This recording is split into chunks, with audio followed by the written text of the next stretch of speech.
बिस्मिल्लाहिर्रहमानिर्रहीम। तो बेटा स्टार्ट करते हैं। कुछ ऐसे क्वेश्चंस हैं जो आई कैप के FAR उसके आईए के पास पेपर्स में आए हुए हैं और एक्सपेक्टेड है कि ये क्वेश्चन आपके आई कैप के उधर जो क्वेश्चन बैंक है उसमें भी मौजूद होने चाहिए।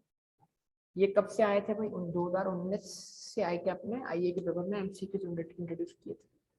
तो 4 अटेम्प्ट ऐसी हैं जिसमें MCQs आए हैं। तो उन 4 अटेम्प्ट के 30-40 MCQs जमा हो सकते हैं, इस तरह समझ में। ठीक है, तो उसमें कुछ टॉपिक्स अब नहीं है इसमें आईए में, तो अगर उनको माइनस करें तो MCQ की थोड़ी कम हो जाती है। अच्छा, in the books of Y, तो अब इसका मतलब क्या हुआ? आप अकाउंटेंट किसके हैं? वाई के। In the books of Y, जिसकी बुक्स पूछ रहा है उसकी बुक्स आप मेंटेन कर रहे हैं, तो आप अकाउंटेंट है किसके? वाई के। How could a credit entry of ₹500 in x account have arisen?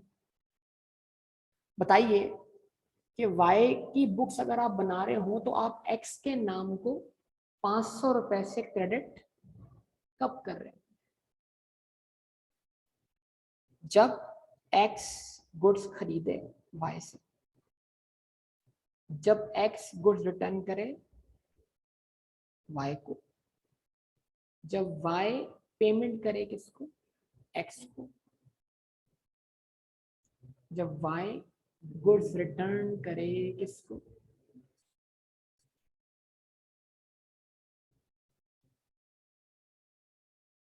Which option? बहुत आसान सवाल है लेकिन मतलब बिला वजह कॉम्प्लिकेटेड बना दिया, बिला वजह। एक्स वाई में घुमा दी। पहले सवाल की मेन स्टेटमेंट क्लियर कर ले। इन the books of why how could a credit entry of ₹500 in x account. तो हम वाई की बुक्स में एक्स का अकाउंट मेंटेन कर रहे हैं, हम एक्स का अकाउंट को क्रेडिट कब करेंगे? जब हमने एक्स से गुड्स परचेज किए। तो हम एंट्री बनाएंगे purchases debit, purchases debit, purchases debit दोनों, और अकाउंट पेएबल एक्स के नाम से क्रेडिट। ठीक है, सुन तो लो। अच्छा, देख तो ले भाई क्या है। अच्छा, दूसरा तरीका क्या है सर? अगर एक्स ने हमसे गुड्स खरीदी, जब एक्स ने हमसे गुड्स क्या की? खरीदी। अगर एक्स ने हमसे गुड्स खरीदी है तो एंट्री क्या बनेगी बेटा? एक्स ने हमसे गुड्स खरीदी भी हो तो हम बोलेंगे account receivable debit sales credit. तो अब उसमें एक्स का बैलेंस डेबिट क्रेडिट नहीं डेबिट हो रहा है, लेकिन अगर वो हमें पेमेंट करे, कौन कौन पेमेंट करे? एक्स पेमेंट करे, तो एंट्री का बनेगी कैचिया bank debit X account credit. तो इसका मतलब एक ऑप्शन है एक्स हमें पेमेंट करे तो हम उसके अकाउंट को क्रेडिट कर देंगे, कैशिया बैंक इवेल्युएट करना। अच्छा, एक्स अगर हमें गुड्स वापस करे तो हम क्या एंट्री बनाएंगे? Sales return debit X account credit. इसका मतलब दूसरी सूरत क्या है? तीसरी सूरत क्या है कि एक्स हमारे लिए क्या हो जाए? बैड डेट हो जाए, bad debt debit X account credit. चौथी सूरत क्या है? एक्स को हम डिस्काउंट दें, डिस्काउंट आउट डेबिट एक्स का अकाउंट क्रेडिट। इतने मतलब इसमें विच टू ऑफ द फॉलोइंग वाला भी पूछा सकता है। और इसके अंदर थोड़ा होशो आवाज में रहना। मतलब देखिए, आपको ये जो आज है ये सिर्फ आपको पेपर का आइडिया दे रहा है। अगर आप इसमें अलर्ट होकर सुन के समझ गए तो आप वहां जो सवाल है उसको डील करना आपका ही काम है। अब मुझे इसका सही ऑप्शन बता दें, आप अपना अपना अपने पास लिख दें, अपनी अपनी कॉपी में लिख दें ताकि आपस का मशवरा ना हो। अपने अपने दिमाग से लिख दें कि इसका सही ऑप्शन कौन सा है। देखिए अभी आपको अब आइडिया हो जाएगा। हाँ भाई, अच्छा एक काम और करते हैं ना, दिमाग में नहीं, लिख दो, कॉपी में लिख दो। अच्छा, अब मैंने चैट क्या कर दी है? सिर्फ और सिर्फ ओनली फॉर मी कर दिया। अब जो आप आंसर देंगे सिर्फ मुझे दिखेगा, बाकी दोस्तों को नहीं दिखेगा। हाँ, ये स्क्रीन पे ये लोग देख जाएंगे, मसला ये। तो आप ऑनलाइन वाले स्टूडेंट्स भी इस MCQ का आंसर दे, मैं अभी नहीं देखूंगा, आप खाली मुझे मैसेज करें, वो मैसेज सिर्फ मुझे दिखेगा। कोई जल्दी, शाबाश, जल्दी जल्दी, शाबाश बेटा, अपना अपना आंसर लिखो, ऑप्शन लिखो अपना।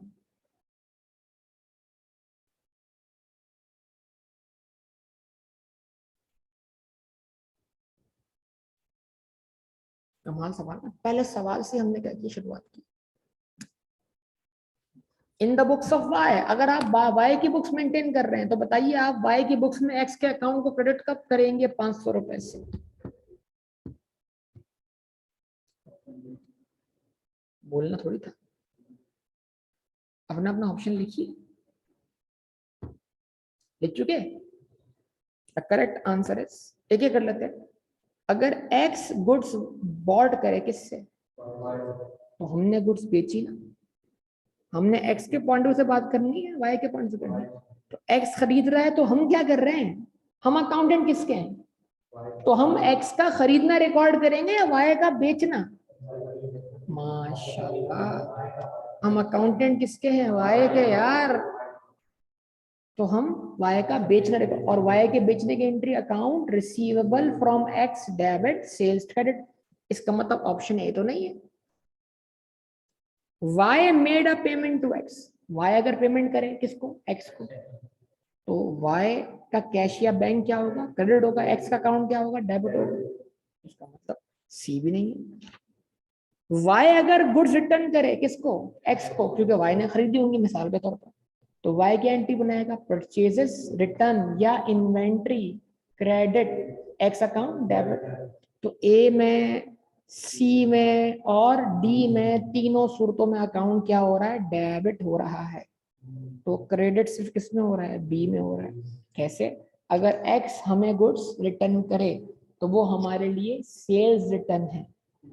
किसके लिए? किसके लिए सेल रिटर्न है? वाई के लिए। तो वाई अपनी बुक्स में एंट्री बनाएगा सेल्स रिटर्न डेबिट एक्स का account receivable credit. Option B is the correct answer. अब यही सवाल विच टू ऑफ द से भी आ सकता है। जी जी सर, जी जी जी। अब देख लें हमारी डिसीजन मेकिंग पावर। हमारे पास, हम नाम नहीं लेंगे लेकिन दो जवाब। भाई आपको कि नाम तो नहीं दिख रहा ना? ओके, हम नाम नहीं लेंगे तो चुप। मास, ठीक है, जिसका भी आंसर है करेक्ट आंसर है भाई सब। लेकिन आप देख लें, मतलब ये है कि हमारी डिसीजन मेकिंग गलत है एग्जाम में। हमें आता सब कुछ है, सवाल पढ़कर सवाल के सही आंसर तक पहुंचना नहीं आता। किसने कहा आपको सेलेक्ट की एंट्री नहीं आती? आती है, लेकिन एग्जाम में सेलेक्ट किस तरह पूछा था राजी? मसला सारा ये। आगे बढ़ते हैं।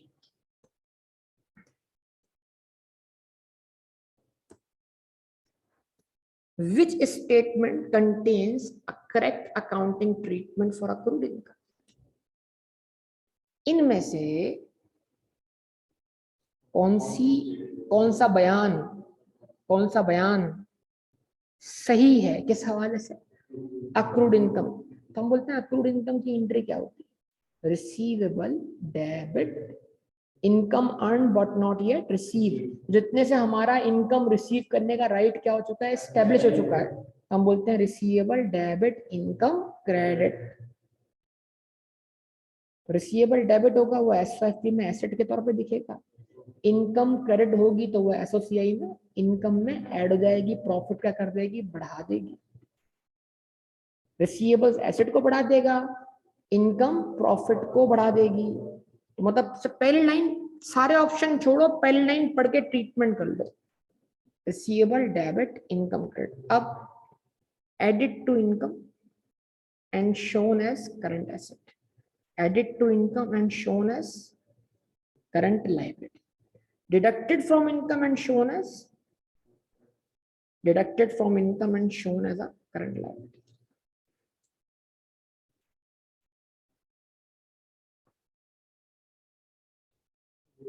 हाँ, अपने पास लिख दो अपना ऑप्शन भाई। बताएं ऑनलाइन वाले, जवाब अपने अपना जवाब दें, भला गलत दें जवाब दें, हालात देख लीजिएगा आप। ये तो मैं पढ़ रहा हूँ, समझा रहा हूँ। पेपर में तो पढ़ना भी खुद ही, समझना भी खुद है, तो फिर क्या क्या पता नहीं क्या पढ़ा क्या समझा। कहता है which statement contains the correct accounting treatment for accrued income. मैं जवाब दे चुका हूँ अपने जवाब में। हाँ भाई, क्या आपने बेटा ऑनलाइन वालों जवाब जल्दी, शाबाश शाबाश। ऑनलाइन स्टूडेंट जवाब दे दीजिए अपना अपना। एक जवाब आ गया, अब तक मैंने चेक नहीं किया, दूसरा जवाब चाहिए मुझे, जल्दी शाबाश। दो आ गए भाई। तीसरा जवाब, तीसरा जवाब। पकड़ पकड़ खेल रहा है मेरे ख्याल से, सोचने में कौन सा जवाब दो। भाई जवाब दे दो, खत्म करो। तीसरा भी आ गया, चौथा जवाब आ गया, पांचवा जवाब, पांचवा तो मैं खुद हूं यार। ओके सही है। अच्छा जी, सी सी। अच्छा आखिरी जवाब हमारे पास किसका था, मास का था ना लास्ट।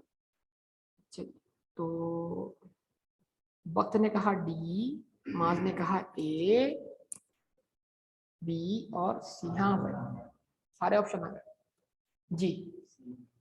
सी जी, ए, सी ए जी।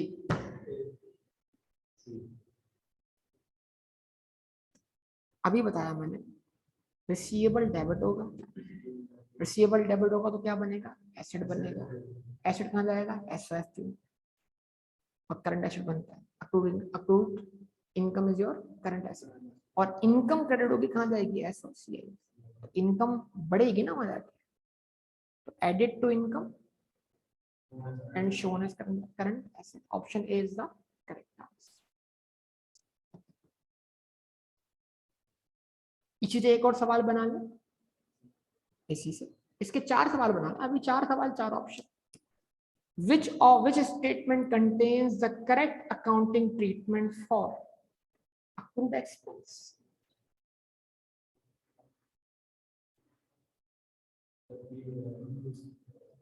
सोचे समझे बगैर, सोचे समझे बगैर, सोचे समझे बगैर एक के चार सवाल बना दूंगा अभी मैं इसके। Which statement contains the correct accounting treatment for accrued expense?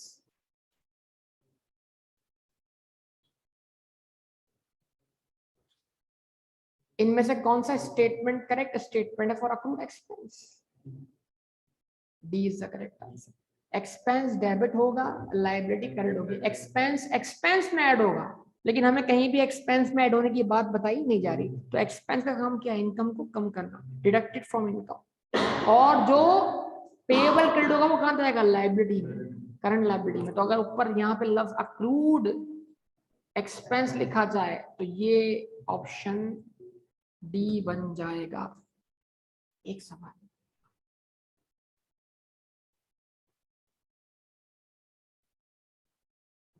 सोच लें।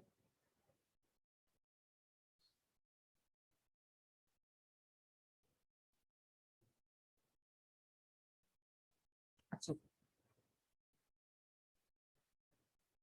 which statement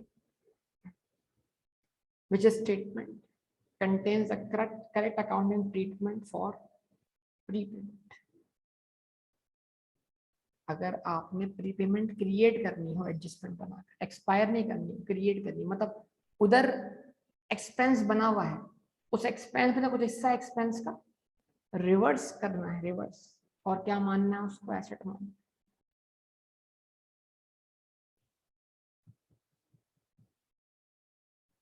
प्रीपेमेंट डेबिट तो एसेट बन गया, एक्सपेंस क्रेडिट तो एक्सपेंस कम हो गया, यानी इनकम बढ़ गई। तब भी ऑप्शन ए बनेगा, added to income and shown as current. अगर प्रीपेमेंट की क्रिएशन की बात हो रही है एडजस्टमेंट की,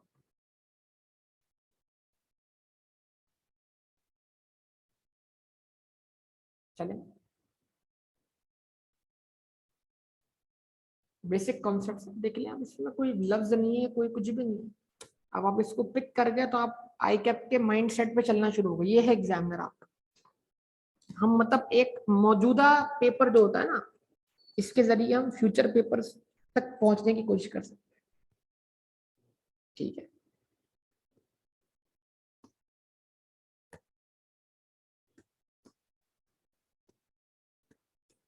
what would not appear in the trade receivable account? अगर आपने कभी जिंदगी में अकाउंट रिसीवेबल का अकाउंट मेंटेन किया हो तो उसमें मैक्सिमम कितने बैलेंस आते हैं? वो कौन सा बैलेंस है जो अकाउंट रिसीवेबल से एडजस्ट तो होता है लेकिन वो अकाउंट रिसीवेबल में नहीं होता? मैं हिंट दे रहा हूं आपको सॉल्व करने। ऑप्शन पढ़ें। ऑप्शन ए क्या लिखा हुआ है, कैश रिसीव फ्रॉम कस्टमर्स। तो आप अपने जिन कस्टमर्स को आपने कुछ उधार पे बेची हैं, अगर उनसे आप क्या रिसीव कर लें, कैश, आप क्या एंट्री बनाएंगे? Cash debit account receivable credit. तो इसका मतलब ये एंट्री अकाउंट रिसीवेबल अकाउंट में आई ना, तो वो बोल रहा है जो नहीं आया वो हमारा आंसर। अच्छा, डिस्काउंट अलाउड की एंट्री बनाइए, डिस्काउंट अलाउड डेबिट, हाँ, अकाउंट रिसीवेबल क्रेडिट, ये एंट्री भी आ गई। प्रोविजन फॉर डाउटफुल डेट की एंट्री बनाइए, bad debt debit, provision for doubtful debt credit ना, अकाउंट रिसीवेबल क्रेडिट नहीं ना, तो इसका नया अकाउंट खुला ना, सी इज द करेक्ट आंसर। हाँ भाई, इतनी आपने पेपर दिए होंगे तो आप एक्सपीरियंस लग रहा है कुछ, ऐसी कुछ चीजें, ऐसी चीजें आती हैं वहाँ पे? आती होंगी।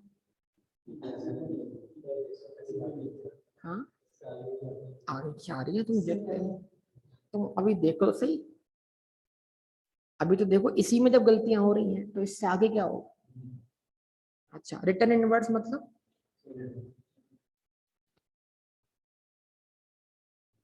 कैसे समझाइए, कैसे, कैसे पता लगा रिटर्न इनवर्ड्स का मतलब से? इनवर्ड्स का मतलब, इनवर्ड का मतलब इस तरफ वापस, लौट के, लौट के आता। वो क्या चीज है जो लौट के आई थी, जो पहले गई हो, तो जो चीज बिकी है वो सेल है, लौट कर आई है तो सेल रिटर्न है। ठीक है, अच्छा जी।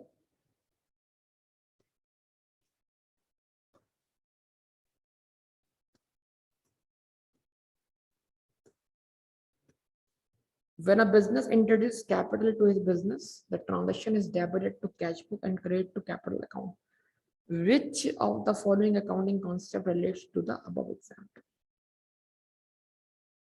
कि जो पैसा ओनर बिजनेस में इंजेक्ट करता है उसको हम कैपिटल बोलते हैं, इक्विटी बोलते हैं, उसको हम इनकम क्यों नहीं बोलते?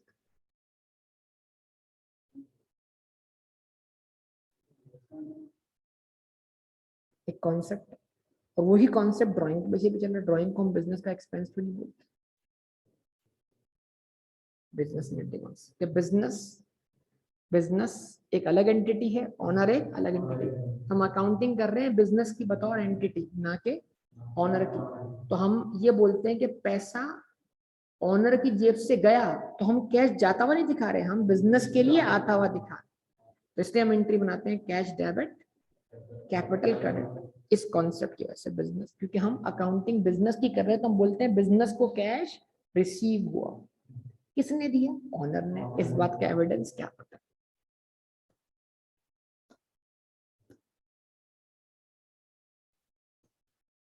Contra between trade receivables account and trade payable account is recorded in। Contra का मतलब क्या है कि अगर आपने अपने कस्टमर से पैसे लेने भी हैं और उसको पैसे देने भी हैं, तो जो नेट अमाउंट करना है, मतलब अगर आपने 100 रुपए लेने हैं और 60 रुपए देने हैं, तो उसका मतलब क्या हुआ, 100 रुपए जो लेने हैं उसमें से 60 रुपए क्या कर दें आप, एडजस्ट करवा दें। तो क्या मतलब, तो आप अपने रिसीवेबल 100 में से 60 रुपए क्या कर दें, बोल दें कि मैं 60 रुपए आपसे नहीं लूंगा अगर आप मेरे 60 रुपए क्या कर दें, छोड़ दें, तो मैं उससे क्या कर दूंगा, इसको एडजस्ट कर दूंगा। तो इसकी एंट्री बनती है क्या, पेएबल डेबिट 60 से, छोटा हमेशा लोअर अमाउंट से बनती है, और रिसीवेबल क्रेडिट, इसको बोलते हैं set of, set of of Contra transaction. Contra मतलब रिसीवेबल पेएबल्स के अगेंस्ट क्या हो जाए, बगैर पैसे दिए एडजस्ट हो जाए। ये ट्रांजैक्शन कौन सी बुक्स ऑफ ओरिजिन एंट्री में रिकॉर्ड की जाएगी, cash book, general journal, purchase journal, sales journal. बड़ा आसान सा जवाब है इसका सर। सेल्स जर्नल या sales day book is only for credit sales, purchase journal और purchase day book is only for, और कैश बुक में कैश मिलता है, यहाँ तो कैश मिले बगैर हम डेटर्स और क्रेडिटर्स को एडजस्ट करें तो कैश तो मिला नहीं सर। तो एक ही जवाब बचता है सर, क्या, general journal, general journal. Matching concepts, matches, matching concept इनमें से कौन सी बात से मैच करता है? बीवी, income with expense. Matching matching concept किसको मैच करता है? इनकम और एक्सपेंस को। हम एसोसिएट किस कॉन्सेप्ट के हिसाब से बनाते हैं? Matching concept. Same year revenue should be match with same year expense. ठीक है ना, तो बड़ी बात ही नहीं है सर। जी अब जी आप भाई कह रहा था ना, मतलब थोड़ा लेवल होना चाहिए सर। नहीं नहीं, ये आ गया गलती से पार्टनरशिप वाला क्वेश्चन, पार्टनरशिप कोर्स में नहीं आ। अरे, which of the following errors will create balance in a suspense account? क्या मतलब? इनमें से कौन सा एरर ऐसा होगा जिसकी वजह से ट्रायल बैलेंस की एक साइड पे इफेक्ट होगा, दूसरी साइड पे बराबर इफेक्ट नहीं होगा, ट्रायल बैलेंस बैलेंस नहीं होगा? तो इनमें से कौन सा एरर है जो ट्रायल बैलेंस के बैलेंस ना होने की वजह है?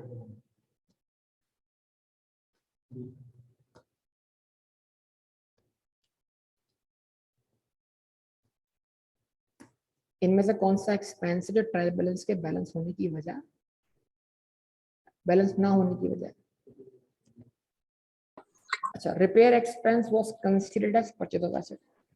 हमने 100 रुपए खर्च किए रिपेयर पर, बजाय उसको तो हमने कैश या बैंक का कर दिया, क्रेडिट कर दिया, बजाय उसको रिपेयर एक्सपेंस अकाउंट में डेबिट करने के एसेट में डेबिट कर दिया। तो 100 डेबिट भी हुआ और 100 भले गलत नाम से हुआ, लेकिन डेबिट क्रेडिट तो हुआ ना। तो डेबिट साइड में इफेक्ट आ गया और ट्रायल बैलेंस बैलेंस रहा।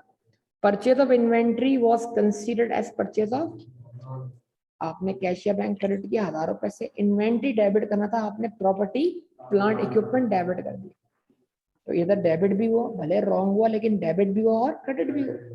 And invoice rupees 2500 was totally omitted from the book. 2500 ना आपने डेबिट की ना क्रेडिट किया, ना डेबिट साइड बढ़ी ना ट्रायल बैलेंस क्या रहा, बैलेंस रहा। Petty cash expense of rupees 500 were only credited to the bank account. यानी पेटी कैश एक्सपेंस को आपने बैंक अकाउंट से क्रेडिट कर दिया है कि उसको एक्सपेंस के तौर पे डेबिट करना भूल गए। तो क्रेडिट साइड तो क्या हो गई, कम हो गई, लेकिन डेबिट साइड के ऊपर आपने उसका इफेक्ट नहीं लिया। तो इस तरह ट्रायल बैलेंस क्या हो गया, शॉर्ट हो गया। जवाब मिलना चाहिए। पेटी कैश का मतलब होता है कि रोज के खर्चों के लिए जो आप एक फ्लॉट निकालते हैं पैसों का। चलो अच्छा, इसमें अच्छा पॉइंट याद दिलाया आपने। चाय बिस्कुट वाला, ठीक है जी।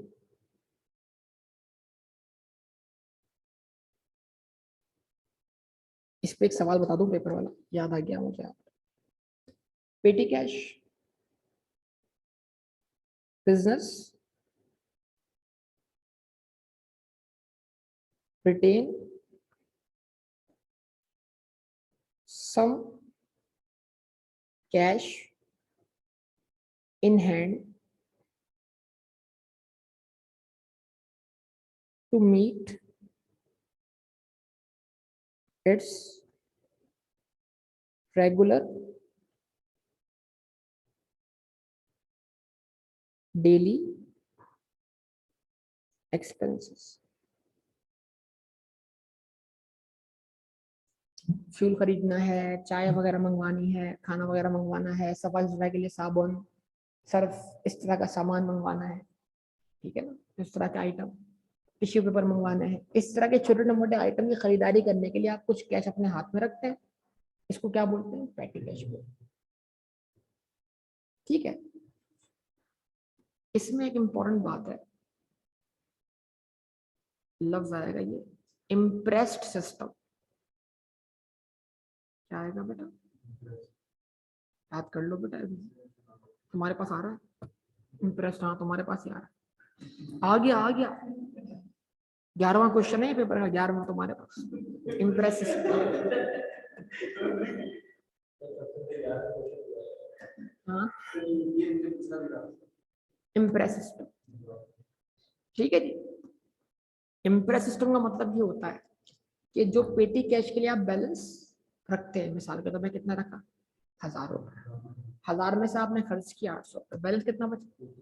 तो आप क्या करेंगे, हमेशा उसको वापस 1000 रुपए ले आएंगे, मतलब कैश के बैलेंस को आप एक सर्टेन लेवल से गिरने नहीं देंगे। मतलब आपने अगर पीटीएच के लिए कितने पैसे निकाले, 1000 रुपए, उसमें से खर्च कितने किए, तो अब बचे कितने, तो आप 200 को दोबारा 1000 कर देंगे। कैसे, 800 रुपए मजीद उसमें ऐड कर। तो इससे क्या होगा, ओपनिंग और क्लोजिंग बैलेंस सेम रहेगा।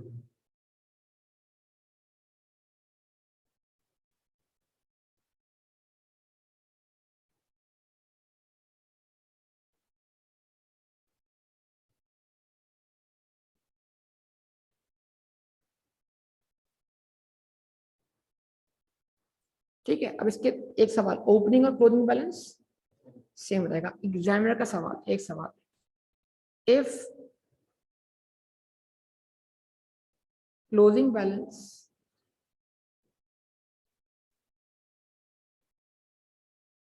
is less than opening balance, ठीक है, अगर क्लोजिंग बैलेंस ओपनिंग से कम है तो क्या होगा, जवाब क्या होगा, मतलब आप इसमें क्या होगा, कैश इज withdrawn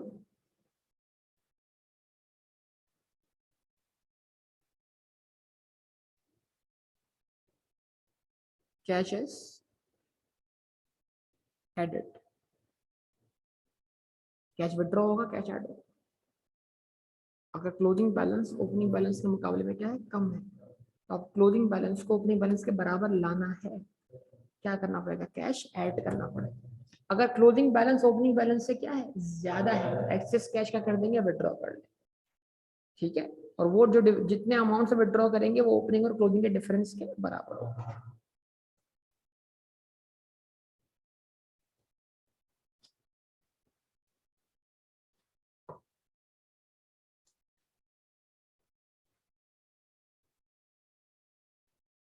इसका बी पार्ट भी बन जाएगा ना, मतलब अगर मैं साइन कौन सा लगा दूं, ग्रेटर देन वाला,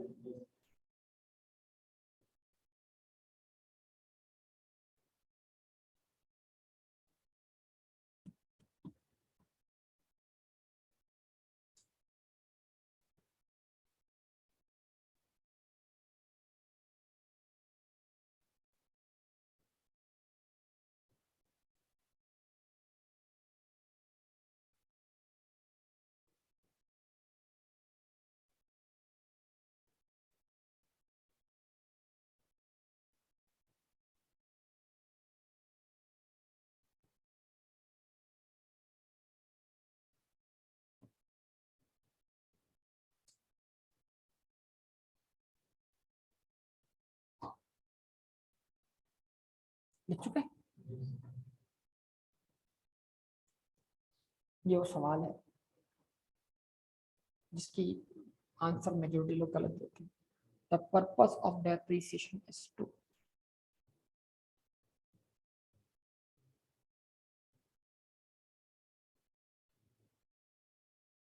डेप्रिसिएशन का मकसद क्या है, allocate the depreciable cost on a systematic basis over its useful life.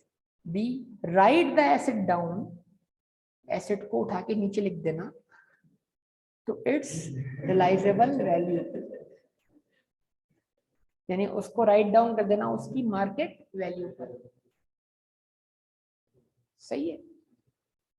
accumulated fund for replacement of asset, मतलब एसेट जितने अमाउंट से डेप्रिशिएट हो रहा है उतना पैसा जमा करना किसी फंड में, सिंकिंग फंड में, ताकि हम उसको फ्यूचर में रिप्लेस कर सकें।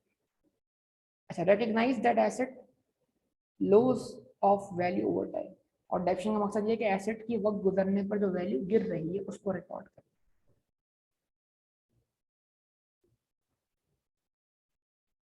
क्या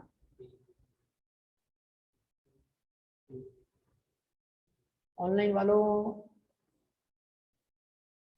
मेजोरिटी लोग इस तरफ जाते हैं, लेकिन मैंने पढ़ाते हुए समझा तक कि डेप्शन जो है वो अकाउंटिंग में तो एसेट की वैल्यू गिरने का नाम नहीं है। Systematic allocation of depreciable amount over useful life of asset, A is the correct answer. Sinking fund वाला कॉन्सेप्ट जो है वो कॉन्सेप्ट अप्लाई होता है इकोनॉमिक्स के लिहाज से, अकाउंटिंग के लिहाज से अप्लाई नहीं होता। ये है सवाल, ये है सवाल, इसी नाम से, जी के नाम से, बोला जी के नाम से सवाल आया। और जहां जी दिखेगा वही सवाल होगा। जी bought goods on credit from Shan traders। वाह, ठीक है। The goods were not according to the required specifications and therefore returned to ST। Which document should Z send to Shan? अरे सर ये क्या पूछ लिया आपने, आई कैप में तो आया था लेकिन हमने आपको यहाँ से पढ़ा कर भेजा था जी। अभी सही लगा दें फिर, अभी सही लगा दें आप।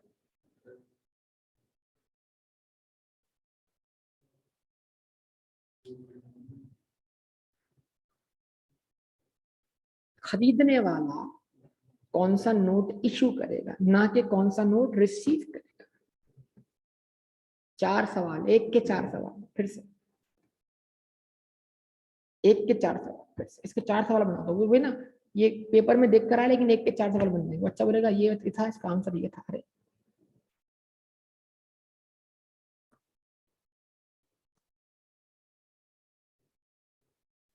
हाँ,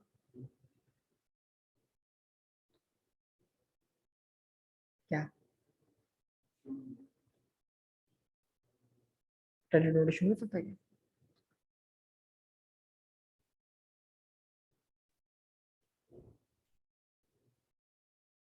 अब मास के जवाब नहीं मिल रहे भाई। चले एक क्या करते हैं, सिंपल, अगर आपको याद हो, डेबिट नोट, क्रेडिट, ये मैंने उस दिन भी सिखा के भेजा था। दोबारा बना लो, दोबारा बना लो। हाँ, छोड़ दो, अभी बना लो, अभी बना लो, दोबारा बना लो, शाबाश।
हाँ जी फिल कर देना इसको।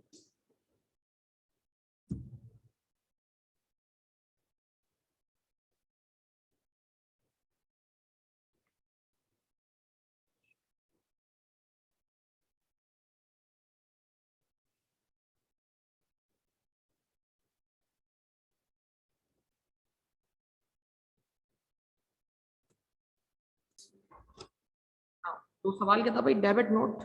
तो बोलते डेबिट नोट इशू करता है बायर। क्यों? बायर ने जब गुड्स खरीदी तो उसने एंट्री बनाई purchase debit account payable credit. जब वो गुड्स वापस करेगा वो एंट्री बनाएगा अकाउंट पेएबल डेबिट। तो उसने सप्लायर को बता रहा है कि मैं तुम्हें अपनी बुक्स में डेबिट कर रहा हूँ। ठीक है, तो debit note issued by buyer. और जो डेबिट नोट इशू कर रहा है वो खरीदी हुई चीज का कर रहा है, वापस कर रहा है। तो debit note issued means purchase return. Debit note issue करने वाला डेबिट नोट इशू क्यों कर रहा है? तो उसने गुड्स क्या किए, वापस किए, purchase return. Debit note issued by your business means purchase return because your business was buyer. ठीक है जी। Debit note is received by obviously seller. तो डेबिट नोट रिसीव करने वाले में है अगर आप, उसका मतलब क्या हुआ? अगर आप डेबिट नोट सामने से रिसीव कर रहे हैं तो सामने वाले के लिए परचेज रिटर्न है, उसके पास से आउटवर्ड हुआ, आपके पास क्या हो गया, इनवर्ड हो गया। सोच, तो आपके लिए क्या है, सेल्स रिटर्न।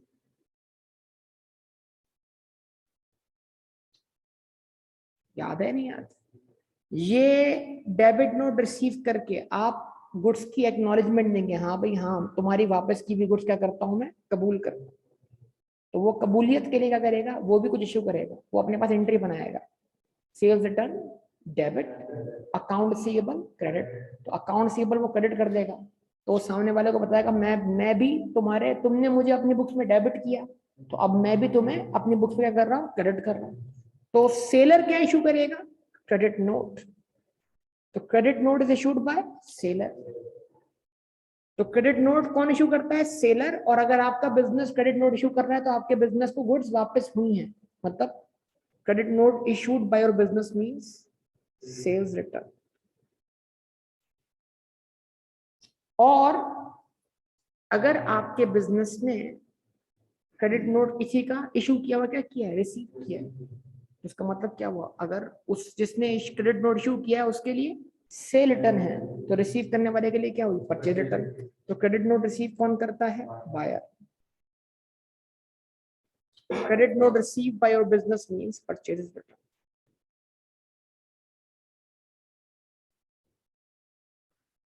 ठीक है, छोटी छोटी बात आपको ध्यान में रखनी है। अब लंबी कोई जोड़ी बात नहीं कर सकता, लेकिन ये पढ़ाई भी बात है, बुनियादी बात आपको ध्यान में रखने की जरूरत है। तो G bought goods on credit from Shan traders. हम किसके पॉइंट ऑफ से बात कर रहे हैं, पूरा सिनेरियो। जी ने गुड्स खरीदी, शान ने बेची, शान ने एंट्री बनाई सेल्स क्रेडिट, जी डेबिट। आवाज नहीं आ रही, चलिए ये सिनेरियो डेवलप भी कर लेते हैं ना। हमसे एग्जामिनर जो पूछे हम उसकी बुक्स, हम दोनों के अकाउंटेंट बन जाते हैं फिर। पर एग्जामिनर जिसका पूछा हम उसका बता देते हैं। दो पार्टी हैं, दो पार्टी, दो पार्टी। एक पार्टी का नाम है शान ट्रेडर्स और एक है जीटी, शांति और जीटी, दोनों चाय बेचते हैं। तो सबसे पहले गुड्स किसने बेची, शान ने। शान ने बोला जी भाई आप हमारे पास डेबिट हो जाए, क्योंकि हमने आपको गुड्स बेची है, पैसे देने आपने, ठीक है, और सेल्स क्रेडिट हो जाए। और जी ने गुड्स परचेज की, जी ने बोला परचेज डेबिट, और शान भाई क्रेडिट। ठीक है, अब जी क्या कर रहा है, शान से खरीदी हुई गुड्स क्या कर रहा है, वापस कर रहा है। लेकिन थोड़ा रुक जाते हैं, अपना कॉन्सेप्ट पर डेवलप करते हैं। शान ने जब जी को गुड्स बेची तो क्या इशू की, सेल्स इनवॉइस। तो sales invoice entered in sales demo. वो सेल इनवॉइस जी के लिए क्या है, purchase invoice. Purchase invoice entered in purchase demo. लेकिन अगर अब जी ये गुड्स क्या करता है, वापस करता है, वापस करता है, तो जी क्या करेगा, जी शान को अपने पास डेबिट कर देगा और परचेज रिटर्न क्या कर देगा, क्रेडिट करेगा। तो जी ने शान को अपने पास डेबिट किया, जी ने क्या इशू कर दिया, डेबिट नोट। तो जी के लिए डेबिट नोट इशू करने की वजह क्या थी, इसलिए कि उसने अपने क्रेडिटर को अपने पास डेबिट कर दिया, गुड्स क्या कर दी, वापस कर दी। वो डेबिट नोट किसने रिसीव किया, शान ने। शान के लिए ये गुड्स वापस होना क्या है, सेल्स रिटर्न। तो शान अपने पास एंट्री बनाएगा क्या, सेल्स रिटर्न डेबिट जी क्रेडिट। तो वो ये डेबिट नोट रिसीव करने पर क्या इशू करेगा, क्रेडिट नोट। तो क्रेडिट नोट इशू करने वाले के लिए क्या है, sales return. Debit note issue करने वाले के लिए क्या है, purchase return. Debit note receive करने वाले के लिए क्या है, सेल रिटर्न। और क्रेडिट नोट रिसीव करने वाले के लिए क्या है, परचेज रिटर्न। याद रहेगा, बोलोगे तो नहीं ना। अब सवाल क्या, इस सवाल का जवाब जैसे निकालो। Z bought goods on credit from Shan traders. The goods were not according to the required specification and therefore returned to ST. तो खरीदी किसने, जी ने। बेची किसने, शान ने। वापसी कहां से शुरू होगी, हमेशा बायर की तरफ से। Which document should G send to ST. G कौन है, बायर है, सेलर है। जी कौन है, बायर है, सेलर है। और जब बायर गुड्स वापस करेगा तो वो एंट्री बनाएगा, शान डेबिट परचेज क्रेडिट। तो वो क्या इशू करेगा, डेबिट। ठीक है। अच्छा, अगर विच नोट शुड शुड शान ट्रेडर्स इशूड। तो शान के लिए क्या है, सेल्स रिटर्न है। शान क्या एंट्री बनाएगा, सेल्स रिटर्न डेबिट जी क्रेडिट। तो अब जवाब क्या, अगर ये सवाल शान के नाम से पूछा है तो जवाब तो होगा क्रेडिट नोट। अच्छा जी, अब आगे बढ़ते हैं। Which note should be receive by G limited, G traders from ST. G ने कौन सा नोट रिसीव किया होगा, एसटी से। तो जो एसटी ने इशू किया होगा कौन सा, क्रेडिट नोट। अच्छा जी, फिर बोलता है बताओ एसटी ने कौन सा नोट रिसीव किया होगा, जी से, जो जी ने इशू किया होगा। बस ये ख्याल रखना, 4 सवाल बन गए इसी अंदर। अब आप भूल गए, थोड़ा भी आगे पीछे हुआ मसला हो जाए। आगे बढ़ते हैं। ये सवाल भी पेपर में आया ही आया। International financial reporting standards are issued by IASB। ये जो IFRS होते हैं, IAS होते हैं, ये कौन इशू करता है, एक इदारा है, उसका नाम क्या है, IASB, international accounting standard board. ठीक है। अच्छा, गैप स्टैंड्स फॉर, एक सवाल इसे बनाओ। Gap stands for generally accepted accounting principle. Board नहीं, जनरली एक्सेप्टेड अकाउंटिंग प्रिंसिपल, इसको गैप कहते हैं। समझ पा रहे हैं बात से। IFRS कौन इशू करता है, IASB, international accounting standard board. Gap stands for, IFRS stands for,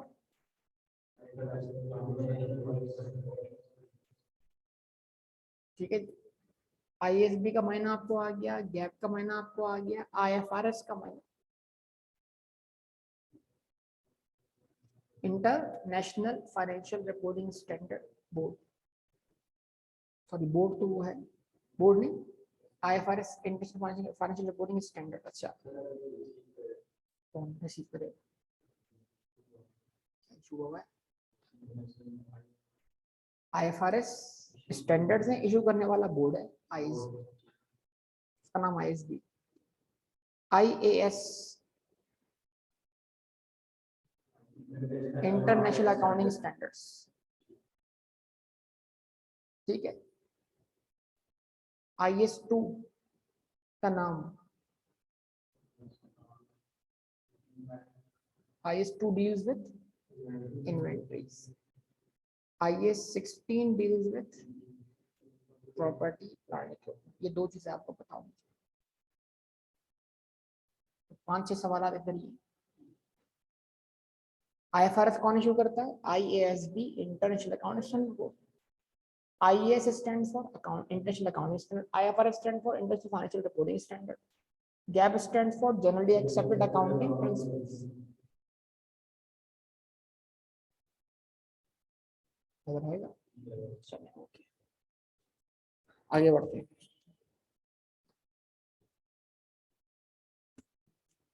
the cost of a waste basket मतलब डस्टबिन, जिसको आप कहते हैं डस्टबिन, ठीक है, waste bin, having an estimated useful life of 5 years is charge off an expense upon purchase. हालांकि dustbin चलेगी 5 साल, लेकिन फिर भी हम डस्टबिन को खरीदते क्या मान लेते हैं? एक्सपेंस मान लेते हैं।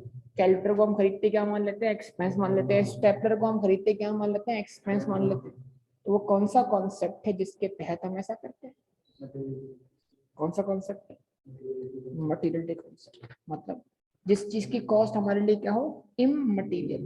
ये तो अगर FAR 1 में पढ़ाया भाई, तुम किधर हो? Material concept. कौन सा कॉन्सेप्ट? Material concept.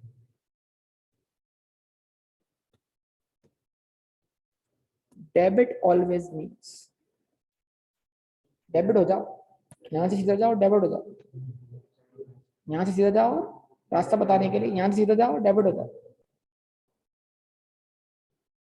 भाई दिन यहाँ से सीधे जाओ, डेबिट हो जाओ, मतलब लेफ्ट साइड चले जाओ ना भाई, यहाँ से सीधे जाना, पहले क्रेडिट होना, फिर क्रेडिट होते ही डेबिट हो जाना।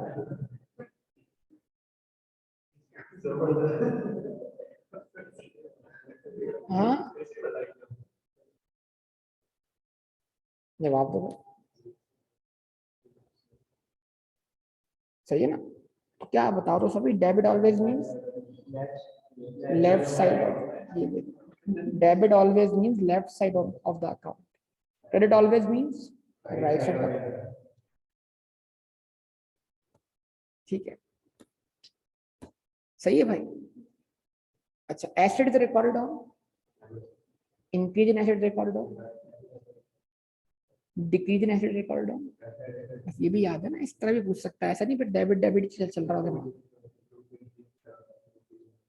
हाँ लेकिन डेबिट का मीनिंग पूछ रहा है, क्या डेबिट होगा ये नहीं पूछ रहा, डेबिट का मायना पूछ रहा है। Debit always means left side of an account. भाई ऑप्शन तो कंफ्यूज करेंगे ना। एसेट अगर इंक्रीज होता है तो डेबिट करते हैं, डेबिट का मीनिंग इंक्रीज नहीं। क्यों? किसी के लिए डेबिट का मायना डिक्रीज भी है। तो अगर आपने डेबिट का मायना इंक्रीज सोच लिया तो मतलब किसी के लिए डेबिट डिक्रीज होना चाहिए। इक्विटी के लिए, लायबिलिटी के लिए, रेवेन्यू के लिए डेबिट होना क्या है? Decrease. How will these assets expire?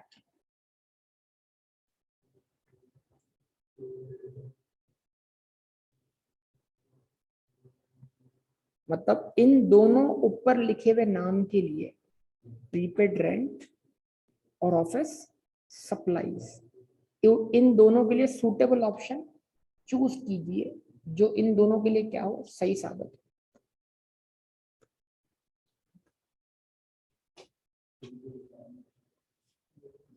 Prepaid है तो वक्त गुजरता जाता रहेगा, प्रीपेड एक्सपायर होता रहेगा। और ऑफिस सप्लाईज जितना हम यूज करेंगे, ऑफिस सप्लाईज जितना हम यूज करते जाएंगे वो कंज्यूम होती चली जाएंगी। पहले पढ़ लो आप, prepaid rent with the passage of time through consumption. तो इसमें कंजम्पशन थोड़ी है, उसमें तो क्या है, वक्त गुजरने पर एक्सपायर होती जाएगी prepaid. With the passage of time दोबारा लिखा हुआ, थ्रू यूज एंड कंजम्पशन। ठीक है, तो जहां थ्रू यूज एंड कंजम्पशन लिखा हुआ है वहां थ्रू मिला के लिखा हुआ है, तो जवाब इसका बड़ा आसान है, with the passage of time, यहाँ through use and consumption. Option A is the correct answer. unearned revenue in the books of receiver, receive करने वाले के लिए अनअर्न्ड रेवेन्यू क्या है? रिसीव करने वाले अनअर्न्ड रेवेन्यू, अनअर्न्ड इनकम क्या है? लायबिलिटी। बड़ा आसान जवाब, बोले क्या है सवाल? वो तो लायबिलिटी है, यहाँ ऑप्शन क्या है? हाँ अनअर्न्ड, इसके साथ सुटेबल ऑप्शन चूज करें। An unearned revenue in the books of receiver is likely to be a prepaid expense in the books of payer. An unearned revenue in the books of the payer. An accrued expense in the books of the payer. An accrued income या revenue in the books of the payer. जो receive करने वाले के लिए unearned है वो पे करने वाले के लिए क्या है?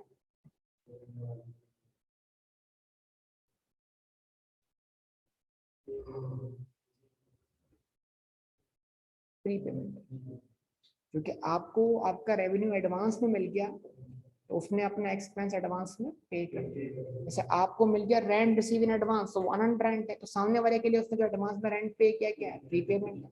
जवाब इसका क्या है? ए है।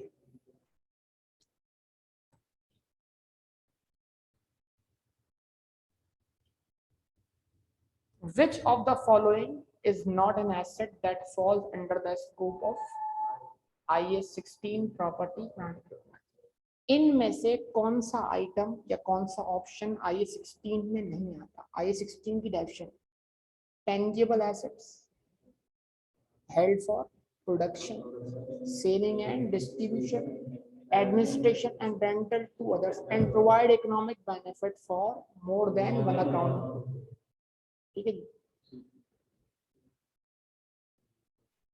क्या पीपी टेंजिबल एसेट्स हैं?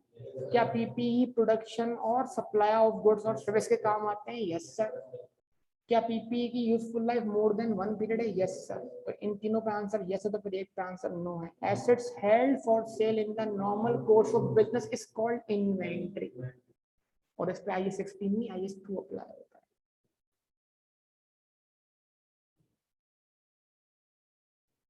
Allowance for doubtful debt account is contra asset, याद रहना चाहिए भाई, is contra asset. Which of the following does not require journal entry in periodic inventory method? सिखाया हुआ कॉन्सेप्ट है। पीरियोडिक सिस्टम में किस चीज की एंट्री बनाई नहीं जाती? एबनॉर्मल लॉस की, goods return by a supplier की, क्लोजिंग इन्वेंटरी की, डी नॉर्मल लॉस।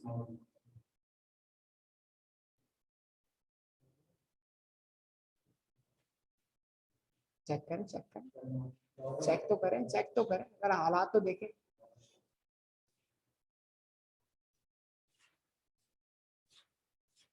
देख लें एक एक लिखी हुई बात पूछता है क्या?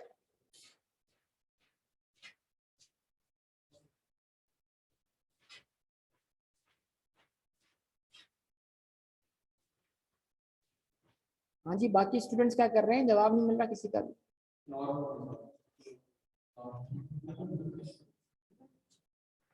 नॉर्मल लॉस, पीरियोडिक सिस्टम में नॉर्मल लॉस की, एनआरवी लॉस की एडजस्टमेंट नहीं बनती, क्योंकि हम इन्वेंट्री को डायरेक्टली वैल्यू कर चुके होते हैं lower of cost and NRV. Transfer बहुत ज्यादा एफर्ट लगाने की जरूरत है, अभी टाइम बहुत कम है। अगर पेपर पास करना है ना और बैठना है कैफ में तो बहुत टाइम स्पेंड करना होगा। ओके भाई, for reconciling the bank balance unpresented cheque should be. Unpresent cheque वो चेक होता है जो हमारा बिजनेस इशू कर चुका होता है, लेकिन जिसको इशू किया उसने अब तक वो हमारे बैंक के सामने पेश नहीं किया। तो जब हमने चेक लिखा, हमने एंट्री पास की कैश या बैंक क्रेडिट। हमने जब चेक लिखा तो हमने एंट्री बनाई कैश या बैंक क्रेडिट। तो मिसाल के तौर पर हमारा बैलेंस हमारी बुक्स में 100 रुपए था। सुनिएगा, हमारा बैलेंस हमारी बुक्स में क्या था? 100 रुपए था, और बैंक स्टेटमेंट में हमारा बैलेंस 100 रुपए था। लेकिन हमारे एक चेक इशू करने का क्या हुआ? कैश या बैंक क्या हुआ? क्रेडिट हो गया। कितने से? फॉर एग्जांपल 10 से। अब हमारे हिसाब से हमारा बैंक बैलेंस कितना हो गया? 110 हो गया, 90 हो गया।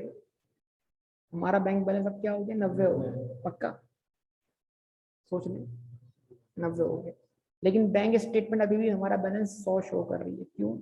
क्योंकि जिस शख्स को हमने वो चेक दिया था उसने वो अभी हमारे बैंक में प्रेजेंट ही नहीं किया। जिस दिन वो प्रेजेंट करेगा बैंक हमारा बैलेंस क्या कर देगा? कम कर देगा। तो हमारी कैश बुक के हिसाब से हमारा बैंक का बैलेंस 90 है, और बैंक स्टेटमेंट के बैलेंस के हिसाब से हमारा, तो रिकंसिडर करते हुए क्या करेंगे हम, बैंक स्टेटमेंट के बैलेंस से 10 क्या कर देंगे, माइनस कर देंगे, कि जिस दिन भी ये चेक प्रेजेंट हुआ उस दिन बैंक हमारे अकाउंट से 10 रुपये क्या कर लेगा, माइनस कर लेगा। एक तरीका ये है, ये नॉर्मल तरीका है। एबनॉर्मल तरीका क्या है कि इसको हम अपने पास क्या कर दें, रिवर्स कर दें। रिवर्स करना लेकिन अच्छी बात नहीं है, मुनासिब बात। रिवर्स कर लेंगे तो दोबारा हमारा बैलेंस करेगा 100 हो जाएगा, लेकिन चेक तो हमारा इशू किया, वरना हम उसको रिवर्स कर नहीं सकते। तो रास्ता एक ही कि बैंक स्टेटमेंट के बैलेंस से अनप्रेजेंटेड चेक को क्या किया जाए, लेस किया जाए। क्या बनाते हुए, तो लिखा हुआ क्या है, added to balance of bank statement and deducted from balance of cash book, deducted from balance of bank statement or added to balance of cash book। दो में से कोई एक ऑप्शन। और का मतलब क्या है, एंड का मतलब दोनों काम करने। तो मैंने जो अभी आपको जवाब दिया उसमें या मैंने बोला या मतलब, या तो क्या करते हैं बैंक स्टेटमेंट के बैलेंस से क्या कर ले, माइनस कर लें, या कैश बुक में रिवर्स करके दोबारा वहां पर बैलेंस बढ़ा लें। Deducted from bank statement and added to, तो ये एंड वाला जुमला गलत है, होगा किसी एक जगह, added to balance of bank statement और deducted from balance of cash. Which option, B is the correct answer. Bank statement से क्या कर दें, लेस कर दें, ये नॉर्मल बात है, या फिर अपने कैश बुक में उसको रिवर्स कर दें, क्योंकि वहां से लेस हुआ ऐड हो जाएगा, तो आपका बैलेंस क्या हो जाएगा, बराबर आ जाएगा। लेकिन second option is not a good option, first option is normal option. लेकिन क्योंकि दोनों तरीके से रिकंसाइल होना है, इसलिए इस ऑप्शन को सुटेबल मतलब करेक्ट माना जा रहा है। B is the correct answer. Which of the following statement is or are correct? इनमें से कौन सी स्टेटमेंट दुरुस्त है? Higher closing prepaid balance than previous year means the payment for the year exceeds the expense for the year।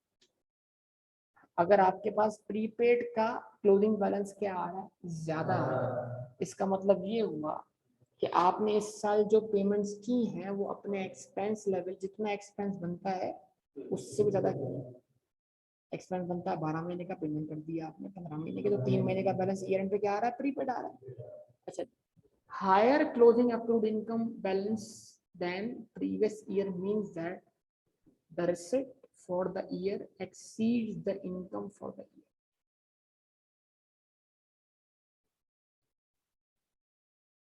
हाँ, ये है question, ये है वो क्वेश्चन, ये है वो क्वेश्चन जिनकी आप बातें कर रहे थे।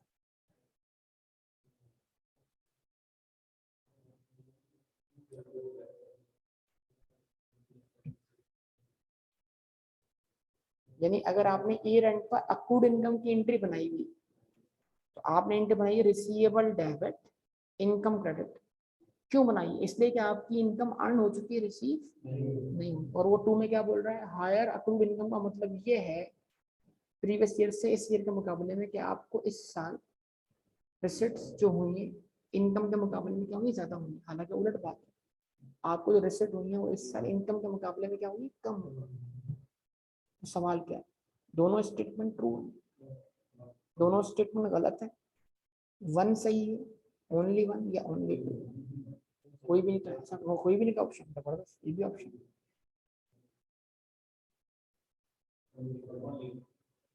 Answer is only one is correct. समझ में आ रही है बात या नहीं, देख ले सोचो।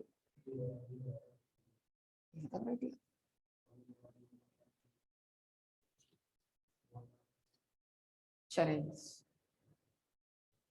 Rent amounts totalling rupees 1.5 lakh रुपए were receive during the year. Received, अगर आप रेंट रिसीव करने वाले हैं तो रेंट आपके लिए इनकम हुआ या एक्सपेंस हुआ, आप कौन हो गए, टेनेंट या लैंडलॉर्ड? आप तो उसके हो गए अकाउंटेंट, लैंडलॉर्ड तो कोई और है, आप अकाउंटिंग करें। अच्छा, और अगर आप रेंट पे करने वाले हो तो? अच्छा, कहता है आपने ओवरऑल साल भर में 1.5 लाख का रेंट रिसीव किया है। कहता है उसमें से उस जो 1.5 लाख रिसीव किया है उसके हवाले से आपको बैलेंस दिया है 10,000 आपका बैलेंस है रेंट का, जो आपने पिछले साल रिसीव किया इस साल का। यानी पिछले साल के एंड पे अनअर्न था, इस साल क्या होना चाहिए, अर्न हो जाना चाहिए।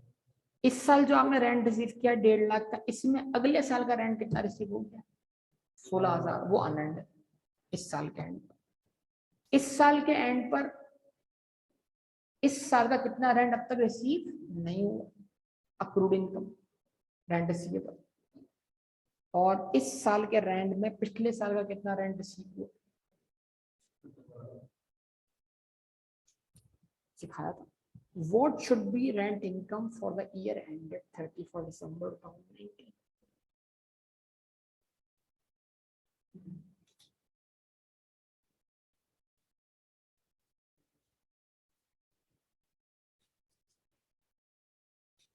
बेटा एडजस्टमेंट्स के 3 लेक्चर में इसकी सारी प्रैक्टिस क्वेश्चन करवाएगा।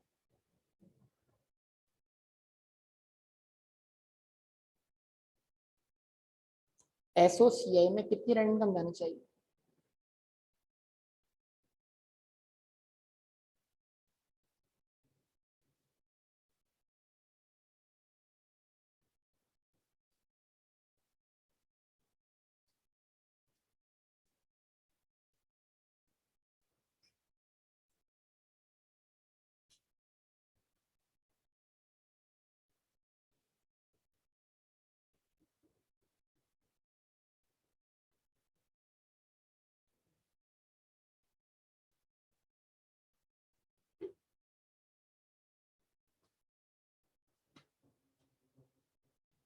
हाँ जी, ये ऑप्शन लगा, लगने से थोड़ी होता है, कैलकुलेट करने से होगा। इसका बनेगा अकाउंट, उसको हम बोलते हैं सुपर डुपर अकाउंट, अगर यहाँ तो बचपन में रेंट अकाउंट। हमने कहा रेंट अकाउंट, देखो सोचना जरा, unearned is a liability, receivable is asset. Liability की साइड क्रेडिट साइड, एसेट की साइड डेबिट साइड। तो अनअर्न्ड लाइबिलिटी का ओपनिंग बैलेंस कितना है, तो कहाँ आना चाहिए, कहाँ आना चाहिए, कहाँ आना चाहिए, इधर इधर इधर, credit side, right hand side.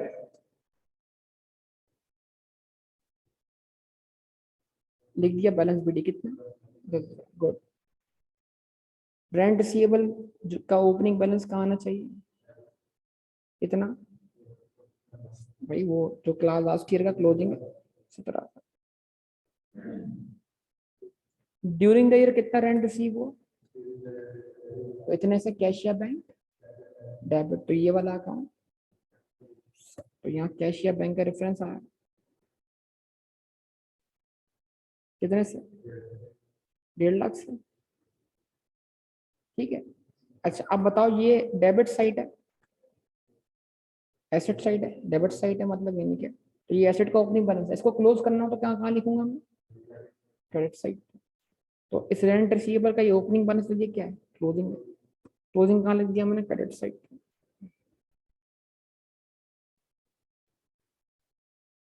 ये लाइबिलिटी है, कहाँ क्लोज करो उसको, अपोजिट साइड, कितने से, 16,000 से।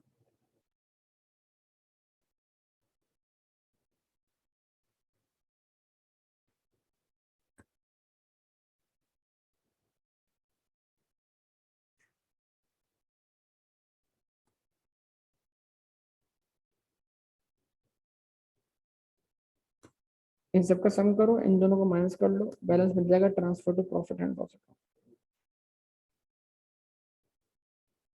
1,40,000।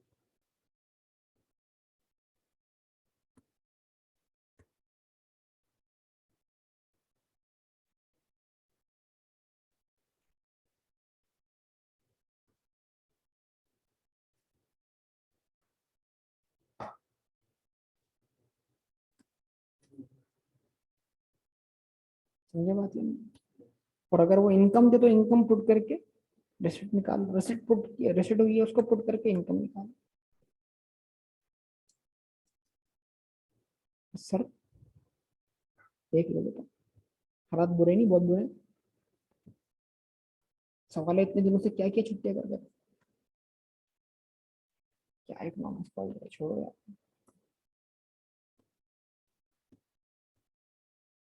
चल नहीं,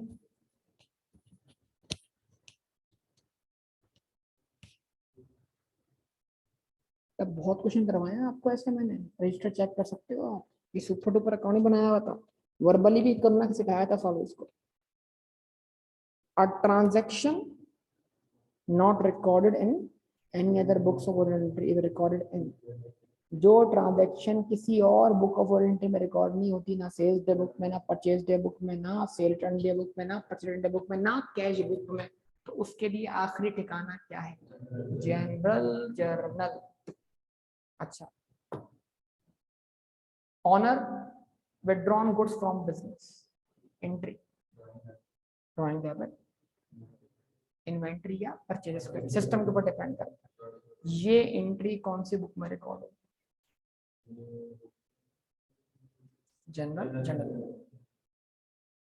honour invested his personal computer in the business, owner invested rupees 500,000 in a business. Cash, cash आ गया ना, कैश कहाँ रिकॉर्ड होगा? Cash book. फिर वहां से जाएगा जनरल लेजर में कैपिटल के अकाउंट। ख्याल रखिएगा, बहुत सवाल आते हैं बुक्स ऑफ एंट्री। चैप्टर 1 और 2 जो मैंने वीडियो मैंने बनाई है ना, वो देख लें, सुन लें, उससे बहुत सवाल आता है पेपर के अंदर बच्चों को। अरे ये चाय बाबा, ये बड़ी चाय, ये क्या है भाई बताओ, ये क्या आ गया? ये तो कुछ खतरनाक आ गया।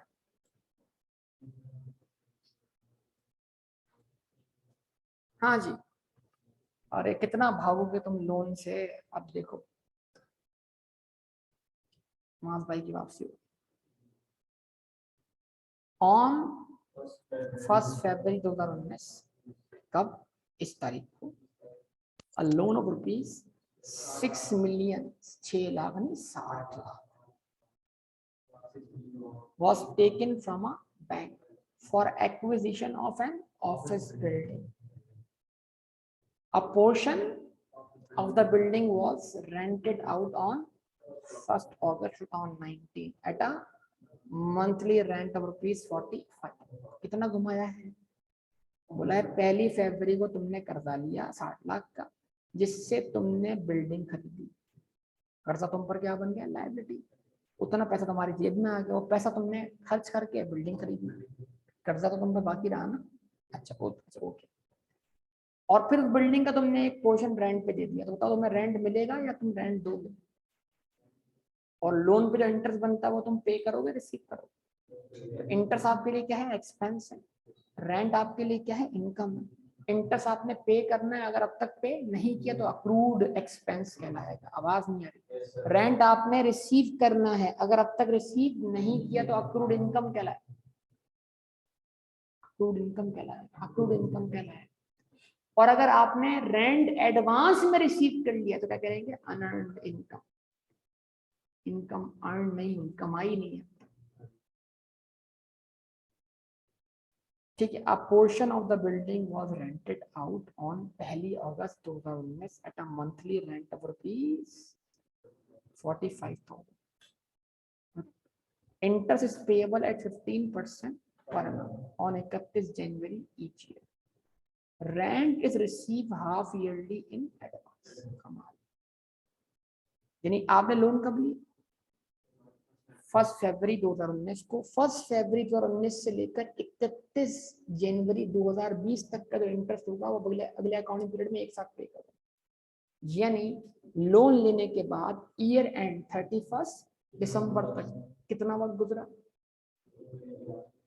कितना वक्त गुजरा? तो आप पर कितने मंथ का इंटरेस्ट ड्यू हुआ? क्या आपने अब तक कोई इंटरेस्ट पे किया? नहीं। तो 11 महीने का इंटरेस्ट आपके ऊपर क्या? Accrued expense. अक्रूड एक्सपेंस की entry, interest expense debit, interest payable, interest payable का, तो इंटरेस्ट एक्सपेंस गया एसओ सीआई में, इंटरेस्ट पेएबल लाइबिलिटी बन गया। आइए कैलकुलेट कर लेते हैं, तवज्जो। 6 मिलियन का हमने निकाला कितना परसेंट, 15%, और मल्टीप्लाई बाय 11 डिवाइडेड बाय 12 कर दिया। क्या आंसर आया? तो साल भर में इंटरेस्ट ड्यू कितना हुआ? 11 महीने का कितना? 8,25,000। ठीक है, इसमें से लेस करवाएंगे इंटरेस्ट पेड, लेकिन सर साल भर में हमने 1 रुपया भी इंटरेस्ट का पे नहीं किया, तो लिहाजा हमारे ऊपर इंटरेस्ट पेएबल कितना है? 8,25,000। इसकी हम एडजस्टमेंट क्या बनाएंगे? इसकी एडजस्टमेंट क्या बनाएंगे? अभी तो बनाई है, अभी तो बनाई है। इंटरेस्ट एक्सपेंस डेबिट 8,25,000 से और इंटरेस्ट पेएबल क्रेडिट 8,25,000 से। अगर सर इसमें 4,25,000 पहले ही पेड होते तो हम एडजस्टमेंट कितने से बनाते? 4 लाख से। पता है ना भाई, तो यार ऐसी छोटी छोटी बातों का ख्याल रखना। अच्छा, अब उसके बाद ये हो गया इंटरेस्ट का मामला, मतलब हमने 31 दिसंबर 2019 को एडजस्टमेंट पास कर ली, interest expense debit SO CI में 8,25,000 से, और इंटरेस्ट पेएबल क्रेडिट 8,25,000 से। आवाज ही नहीं आ रही। अच्छा जी, फिर हमने ये प्रॉपर्टी 1 अगस्त 2019 से रेंट पे दे दी, तो इसका मतलब हमने 1 अगस्त को ही 6 महीने का रेंट रिसीव कर लिया। आवाज नहीं आ रही। और वो रेंट हमने एडवांस में रिसीव कर लिया, तो हमने कहा रिसीव कर लिया, रिसीव, पे करने वाले के लिए प्रीपेड, रिसीव करने वाले के लिए अनअर्न्ड। क्या कर रहे हो भाई? हमने एंट्री बनाई बैंक डेबिट और अनअर्न्ड, अनअर्न्ड, आवाज ही नहीं आ रही, unearned, unearned rent credit 45,000 multiply by 6, बोले 2,70,000। अगस्त, सितंबर, अक्टूबर, नवंबर और दिसंबर। 31 दिसंबर 2019 तक पहुंचते पहुंचते इसमें से कितना रेंट एक्सपायर हो गया? तो प्री पेमेंट भी time over the passage of time expire होती है, अनअर्न्ड भी over the passage of time क्या होता है? एक्सपायर होता है। आवाज नहीं आ रही। तो अब क्या एडजस्टमेंट बनाई जाए? इसमें से 5 महीने का रेंट अर्न से क्या हो चुका है? अनअर्न्ड से अर्नड हो चुका है, तो एंट्री बनेगी unearned rent debit rent income credit. ठीक है जी, आवाज नहीं आ रही। 45 मल्टीप्लाइड बाय 5, क्यों भाई डिवाइड बाय 6 क्यों? 45 तो है ही पर मंथ, डिवाइड बाय 6।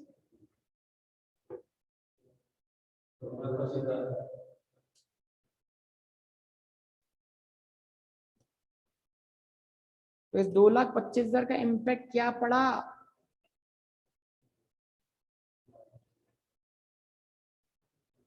सुन तो लो। तो अगर पूछे इसका एसोसीए पे इम्पैक्ट कितना है, हम बोलेंगे एसोसीए में इनकम जा रही है 2,25 की, एक्सपेंस जा रहा है 8,25 का। सुन तो लो कितने सवाल बन रहे हैं।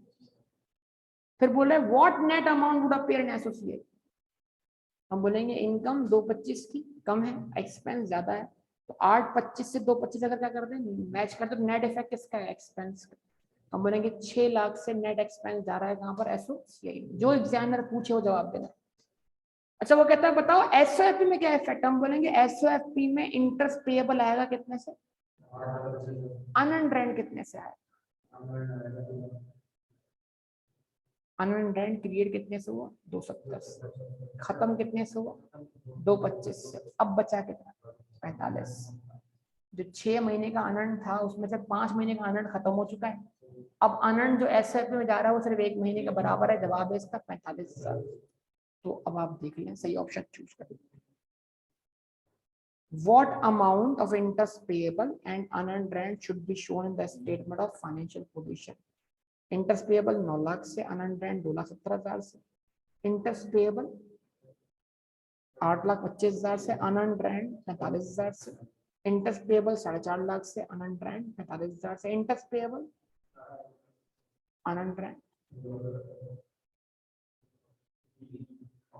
20,000 से।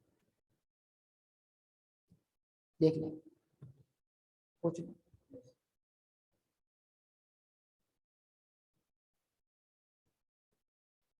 हालात पे गौर फिक्र कर लें।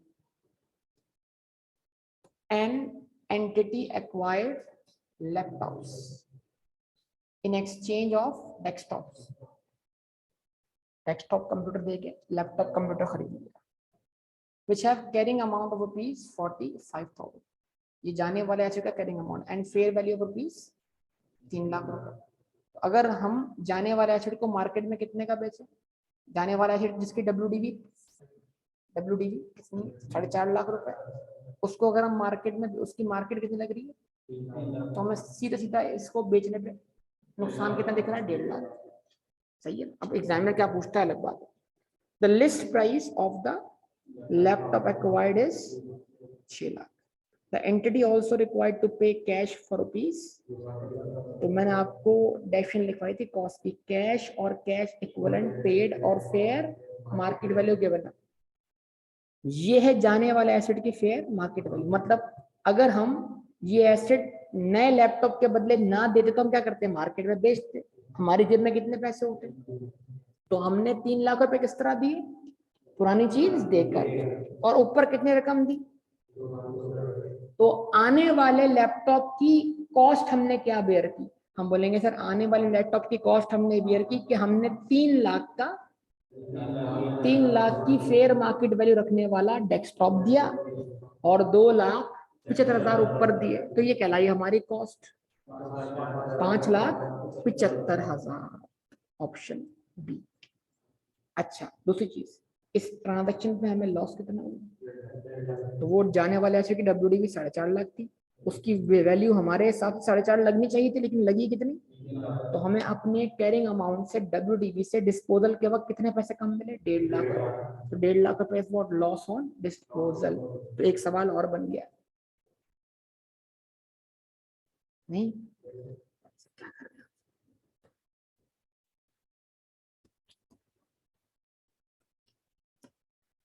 ये सारे आईकैप के पास्ट पेपर्स में 2019 से लेकर जो मैनुअल एग्जाम होता था 2019 से लेकर 2021 तक 4 अटेम्प्ट्स, उनमें आए हुए सारे क्या है, MCQ.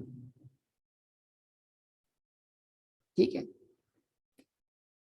Determine the balance as per bank statement using the following information.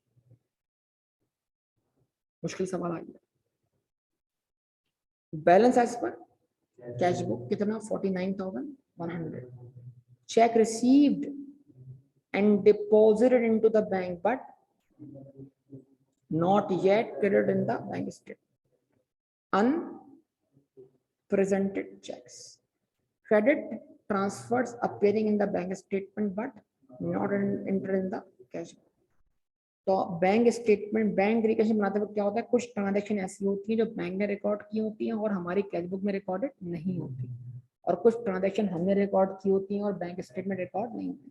हमें क्या करना होता है, जरा देखिएगा। हमें, हमारे पास क्या है, हमारा कैश बुक है, कैश बुक के अंदर हमारा क्या है, बैंक कॉलम है, ठीक है ना। तो इसको हम लिखते हैं अमेंडेड कैश बुक। क्या लिखते हैं, अमेंडेड कैश बुक। तवज्जो दरकार है। तो कैश बुक का बैलेंस हमारे रिकॉर्ड के हिसाब से कितना है, 40। कैश बुक यानी हमारा बैंक बैलेंस हमारी कैश बुक में कितना है, उसको हम बोलेंगे बैलेंस बी, 49,100। ठीक है। और ये बैंक, ये बैलेंस हम बैंक स्टेटमेंट के बैंक के हिसाब से हमारा हिसाब मैच नहीं कर रहा, अकाउंट हमारा ये, बैंक का हिसाब कुछ और आ रहा है, हमारा हिसाब कुछ और आ रहा है। ठीक है, अब क्या करते हैं हम बनाते हैं यहाँ पर BRS बैंक रिकंसिलिएशन स्टेटमेंट और उसमें लिखते हैं हम balance as per BS। BS मतलब बैंक स्टेटमेंट, जो कि इस क्वेश्चन में बताया नहीं गया। ठीक है, हम क्या करते हैं इसमें ऐड करते हैं अनक्लियर चेक्स और लेस करते हैं अनप्रेजेंटेड चेक्स। यानी वो चेक्स जो हमने बैंक में जमा करवाए लेकिन बैंक तक अब तक पहुंचे नहीं, तो वो हम अपने पास उससे अपना बैलेंस बढ़ा चुके हैं लेकिन बैंक ने नहीं बढ़ाया, तो हम बोलेंगे आज नहीं तो कल बढ़ेगा। और वो चेक जो हमने इशू किए जिससे हमने अपने बैंक अकाउंट को क्रेडिट किया हुआ है लेकिन बैंक ने अभी तक अपने हमारे अकाउंट को डेबिट नहीं किया हुआ, क्योंकि बैंक अगर हमारे अकाउंट को डेबिट करेगा तो हमारा अकाउंट कम हो जाएगा। हमारी डेबिट साइड बैंक की क्रेडिट साइड है और हमारी क्रेडिट साइड बैंक की डेबिट साइड। हमारा अपने पास कैश बुक में बैलेंस डेबिट करना, अपने बैंक बैलेंस को बढ़ाना है। बैंक का हमारे बैंक बैलेंस को क्रेडिट करना, बढ़ाना है। और हमें अपना बैलेंस क्रेडिट करना, हमारे पास अपना बैलेंस क्रेडिट करना क्या है, बैंक बैलेंस को कम करना। और बैंक का हमारा बैलेंस डेबिट करना, बैंक बैलेंस को कम करना। क्यों? हमारे लिए हमारा बैंक अकाउंट क्या है, एसेट है, लेकिन बैंक के लिए हमारा अकाउंट लायबिलिटी है। तो जब हम अपने पास अपने अकाउंट को डेबिट करते हैं तो हमारा एसेट बढ़ता है, बैंक जब क्रेडिट करता है तो बैंक की लायबिलिटी बढ़ती है। तो bank balance is liability for bank, an asset for business. जुमला खुद बात, bank overdraft is dash for business, liability for business and asset for bank. अगर हमारा बैंक अकाउंट नॉर्मल चल रहा है तो वो हमारे लिए एसेट है और बैंक के लिए लायबिलिटी। हमारे पास उसका बैलेंस डेबिट बैलेंस होगा, बैंक के पास उसका बैलेंस क्रेडिट बैलेंस होगा। और अगर हमारे पास बैंक बैलेंस क्या हो गया, क्रेडिट हो गया, उधार चढ़ गया, तो हमारे बैंक बैलेंस हमारे लिए ओवरड्राफ्ट हो गया, लायबिलिटी बन गया, बैंक के लिए क्या बन गया, एसेट बन गया। समझ पा रहे हैं बात? अच्छा, तो ये अनक्लियर चेक और ये दो वो ट्रांजैक्शन है जो हमने रिकॉर्ड की हुई है, बैंक ने रिकॉर्ड नहीं की। तो क्या लिखा हुआ आगे जरा देखिएगा, चेक रिसीव्ड, वो चेक जो हमने रिसीव कर ली, and deposit to the bank, और बैंक में हमने जमा भी करवा दी, बट नॉट येट, जिनको हमने अपने पास डेबिट कर लिया है, कहां पर, इस बैलेंस में ये डेबिट हुए हैं, यानी इस बैलेंस में 4,600 रुपए क्या है, शामिल है। लेकिन बैंक स्टेटमेंट जो बैलेंस शो कर रही है, जो हमें मत पता नहीं है, क्वेश्चन में पता नहीं, प्रैक्टिकली पता, उस बैलेंस में ये अमाउंट अब तक ऐड, तो आज नहीं तो कल ऐड हो जाएगा, और इतने से हमारा बैलेंस क्या होगा, बढ़ेगा। तो हम क्या करेंगे, बैंक रिकंसिलिएशन बनाते हुए क्या करेंगे, अनक्लियर चेक को ऐड कर देंगे। कितने से बेटा, इतने से बेटा 4,000, पूछ रहा हूँ ना, 4,600। ठीक, तवज्जो। फिर ये वो चेक हैं जो हमने अपने पास क्रेडिट कर दिए थे जब हमने चेक इशू किए थे। तो हमारा ये वाला बैलेंस इस बैलेंस को माइनस करने के बाद है, लेकिन क्योंकि बैंक तक वो चेक अब तक पहुंचे नहीं है तो बैंक ने हमारा बैलेंस अब तक माइनस नहीं किया, तो आज नहीं तो कल तक वो चेक क्या होने हैं, पहुंचने, क्या कर दें, माइनस कर दें। अभी रुक जाना, अभी आगे, credit transfers appearing in the but not entered in the, यानी बैंक स्टेटमेंट हमारे अकाउंट को क्रेडिट होता हुआ दिखा रही, बढ़ता हुआ दिखा रही, और ये बैंक ने रिकॉर्ड कर लिया, हमने रिकॉर्ड नहीं किया। तो अब उसको हमें कहाँ रिकॉर्ड चाहिए, कैश बुक। हम क्या करेंगे, इसको डेबिट कर देंगे, हम बोलेंगे कैश डेबिट, और डेटर, ये पैसे किसने दिए होंगे, हमारे किसी डेटर ने दिए होंगे, या ये कोई हमारी क्या होगी, इनकम होगी। क्यों हम बोलेंगे बैंक डेबिट, डेटर क्रेडिट, या तो पैसे किसी कस्टमर से मिले, या फिर ये कोई डिविडेंड, कोई इंटरेस्ट हमारे अकाउंट में आ गया, तो इनकम क्या हो गई, क्रेडिट हो गई। अच्छा, इसका मतलब ये ट्रांजैक्शन रिकॉर्ड करने के बाद हमारा बैलेंस बैंक स्टेटमेंट के बैलेंस से मैच करना चाहिए, जो कि इन दो वैल्यूज को एडजस्ट करने के बाद आएगा। कितना आ रहा है, कितना आ रहा है? तो वही आ रहा है ना उधर ही यार, माशाल्लाह, कमाल बात है यार। मतलब अगर उस तरफ कोई और चीज नहीं है माइनस होने वाले, तो टोटल के ही बराबर बैलेंस शीट आएगा ना, 52,500। इसका मतलब अगर मैं बैंक स्टेटमेंट के इस बैलेंस में, बैंक स्टेटमेंट के इस बैलेंस में ये ऐड कर दूं, ये लेस कर दूं, तो नीचे आंसर 52,500 बराबर आना चाहिए। ठीक है, तो अब इसका मतलब क्या है, यहाँ क्या बैलेंस पुट करूं?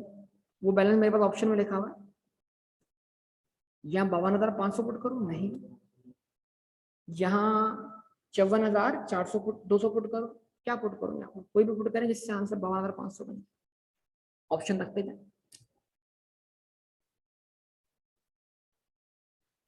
ऑप्शन को यहाँ रखें, balance as per bank statement. हाँ, ए को नहीं रखता ना, ये तो यही आ रहा है, तो बी को रख के देखिए। बी में 4,600 ऐड करो और 6,300 क्या करो, लेस करो। क्या 52,500 बनता है? बी से बन रहा है, बी से बन रहा है, सी से बन रहा है? हाँ, बी से बन रहा है ना, B is the correct answer.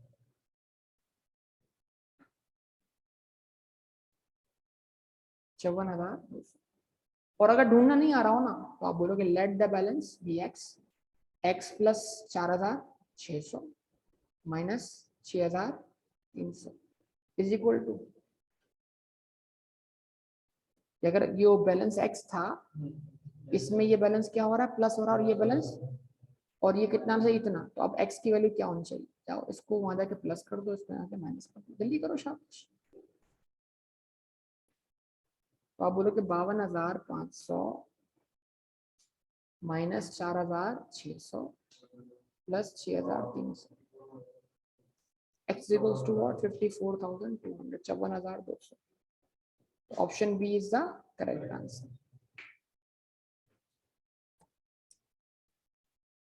देख लें हम गलतियां कैसी हो रही।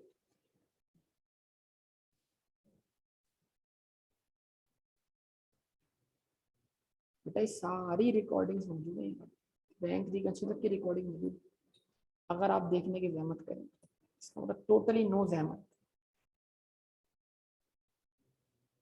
विच of the following statement is correct, इनमें से कौन सी स्टेटमेंट करेक्ट है?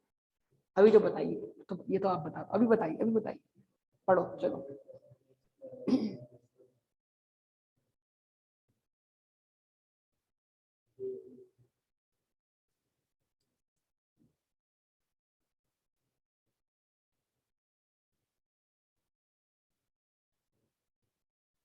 अभी पढ़ा है, अभी पढ़ा दिया मैंने, यकीन करें, बातों बातों में पढ़ा दिया, वही इत्तेफाक से वही आ गया।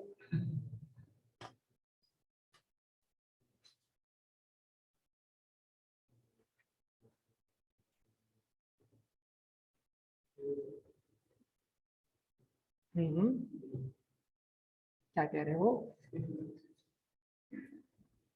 बैंक स्टेटमेंट का जो बैलेंस डेबिट साइड पे दिख रहा है, तो देखो मैंने कहा ओवरड्राफ्ट हमारे लिए लायबिलिटी है, तो हमारे लिए ओवरड्राफ्ट क्रेडिट बैलेंस हुआ, और ओवरड्राफ्ट बैंक के लिए क्या है, एसेट है, तो एसेट जिसके लिए भी होगा वो डेबिट साइड पर होगा। तो debit balance as per bank, bank के मुताबिक अगर बैलेंस डेबिट है तो वो बैंक के लिए एसेट है और हमारे लिए लायबिलिटी है। तो debit balance as per bank statement means bank overdraft, bank overdraft हमारे लिए लायबिलिटी है, बैंक के लिए एसेट। और हमारे पास बैंक ओवरड्राफ्ट का बैलेंस कहाँ होगा, क्रेडिट साइड, क्योंकि हमारे लिए क्या बन चुका है, लायबिलिटी बन चुका है। Credit balance as per cash book means overdraft.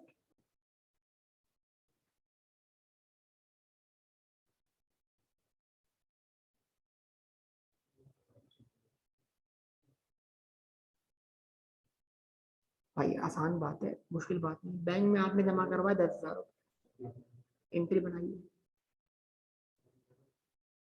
Cash credit, bank की एंट्री बनाइए, बैंक ने क्या एंट्री बनाई, भाई एक तो बैंक का हिसाब हम अपने अपनी डायरी में लिख रहे हैं, उसकी एंट्री बनाइए। बैंक के अंदर कितना अकाउंट चल रहा है हमारा, वो अपने पास रख रहे हैं कि नहीं रख रहे, उसको कहाँ रखेंगे, कैश बुक में। तो उसकी क्या एंट्री बनी, bank account debit, cash account credit. तो इस तरह मतलब बैंक में अकाउंट खुला, हमारे पास कौन सा बैलेंस आया, डेबिट बैलेंस आया, यानी ये पैसे बैंक से हमने लेने देने, तो रिसीवेबल हुआ ना हमारा, एसेट हुआ। और बैंक ने अपने पास क्या एंट्री बनाई, बैंक को क्या मिला, कैश, तो बैंक ने बोला कैश डेबिट, और बैंक ने हमारा अकाउंट क्या कर दिया, क्रेडिट। तो बैंक की लायबिलिटी में क्या हो गया, इजाफा हो गया। तो जो बैलेंस हमारी बुक्स में, हमारे बुक्स में बैंक अकाउंट में डेबिट हो रहा है, वो बैंक इसके हिसाब से क्रेडिट हो रहा है। सही है। अच्छा, अब अगर तुमने इसमें से निकाल लिए 4,000 रुपये, तो तुमने क्या एंट्री बनाई, कैश डेबिट बैंक क्रेडिट। तो अब बताओ तुम्हारा बैंक बैलेंस कितना बचा, तो 6,000 स्टिल तुमने बैंक से लेने देने।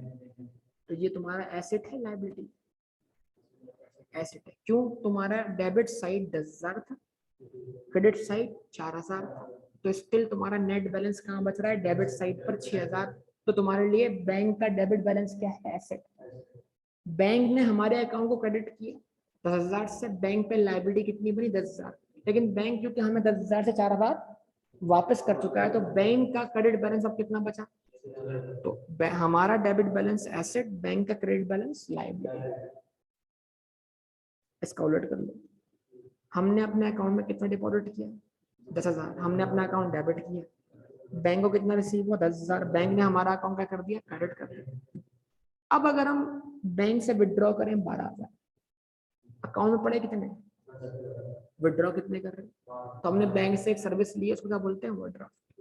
अब हम एंट्री बनाएंगे कैश डेबिट बैंक क्रेडिट, कितने से, 12,000 से। तो बैंक की डेबिट साइड पे कितने पैसे पड़े, 10,000, क्रेडिट साइड कितने से हो गए। तो अब हमने बैंक को पैसे लेने हैं देने हैं, तो कैश बुक का क्रेडिट बैलेंस क्या बन गया हमारे लिए, ओवरड्राफ्ट बन गया। तो लायबिलिटी का बैलेंस हमारे लिए क्या होगा, क्रेडिट बैलेंस होगा।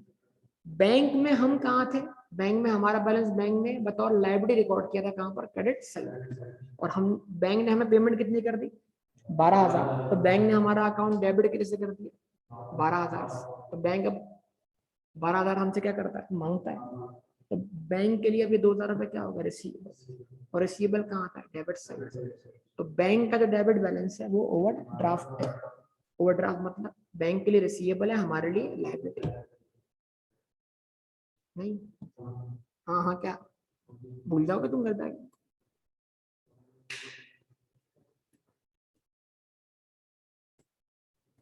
If property plant equipment remains idle for a whole year, अगर प्रॉपर्टी प्लांट इक्विपमेंट पूरा साल बेकार पड़ा रहे, किसी काम का ना, मतलब किसी उससे उससे कोई काम लिया ना जाए, मतलब फैक्ट्री बंद हो गई, सील कर दी गई, कोई भी वजह हो सकती है, ठीक है ना।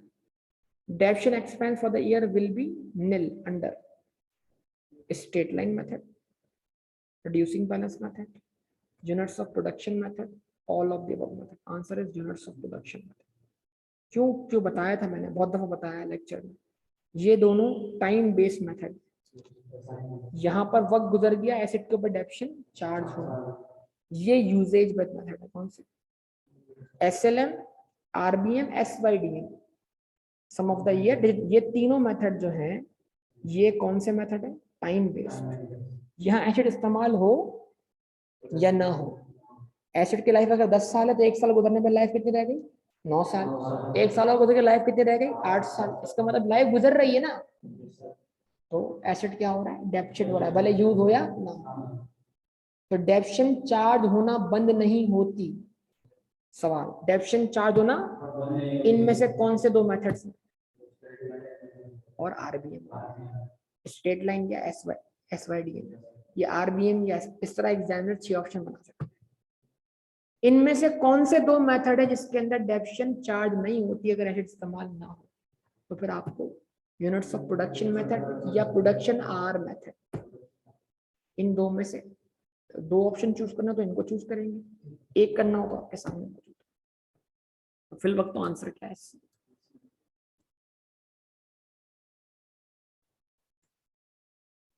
चलें फिर आपके लिए accruals accruals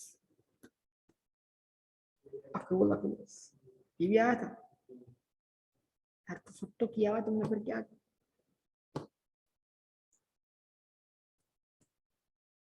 On 1st July 2019, a business acquired a shop on rent which is payable quarterly in advance. बाबा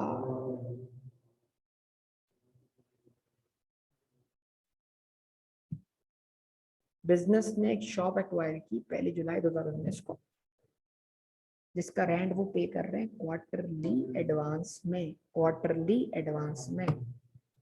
सही है, सुन तुम, क्वार्टर का मतलब 3 महीने होते हैं भाई, 4 महीने नहीं होते, पहली गलती कर। साल का चौथाई हिस्सा, साल में कितने महीने? तो अगर 12 को 4 से डिवाइड किया जाए तो एक हिस्सा, चौथाई बोलते हैं किसी भी चीज को 4 हिस्सों में तोड़ दे। याद है ना, भूल गए? 12। तो हम यहाँ पर रेंट पे करने वाले हैं या रेंट रिसीव करने वाले हैं? तो फिर अगर हम एडवांस में रेंट पे कर रहे हैं तो एडवांस रेंट हमारे लिए क्या कहना है? प्रीपेमेंट। और फिर वक्त गुजरने पर पेमेंट क्या होगी? एक्सपायर होगी। एक्सपायर होने पे क्या बनेगी? क्या बनेगी? एक्सपेंस। तो घबरा क्यों रहे हो, टेंशन किस बात की? सही। अच्छा, what will be the rent expense charge to statement of. अब हमारा अकाउंटिंग ईयर एंड हो रहा है 31 अगस्त 2020 पर, टाइम फ्रेम बनाओ। तो हमने साल एंड किया 31 अगस्त 2020 पर। अगस्त के बाद क्या आता है? सितंबर। तो इस तरह नहीं, छोड़ दो, इस तरह 1 सितंबर 2019 से हमारा अकाउंटिंग पीरियड क्या हुआ, शुरू। यस और नो? मतलब वो 12 महीने जिसको हम अपना ईयर एंड मांग रहे हैं वो कहाँ खत्म हो रहे हैं? अगर हम अपना साल खत्म कर रहे हैं 31 अगस्त 2020 में, तो हम हमारा ये साल शुरू, अगला साल शुरू हो रहा है 1 सितंबर 2020 से। इस तरह ये साल शुरू हुआ होगा 1 सितंबर 2019। यही मतलब हुआ ना। तब सोचना है इन तमाम बैलेंसेस के अंदर 1 सितंबर 2019 से लेकर 31 अगस्त 2020 तक का कितना रेंट बनता है? तो 1 सितंबर 2019 से लेकर 31 अगस्त 2020 तक का जो रेंट बनेगा वो हमारे लिए एक्सपेंस होगा, और वही हमारा इसका करेक्ट आंसर। ढूंढ निकालिए।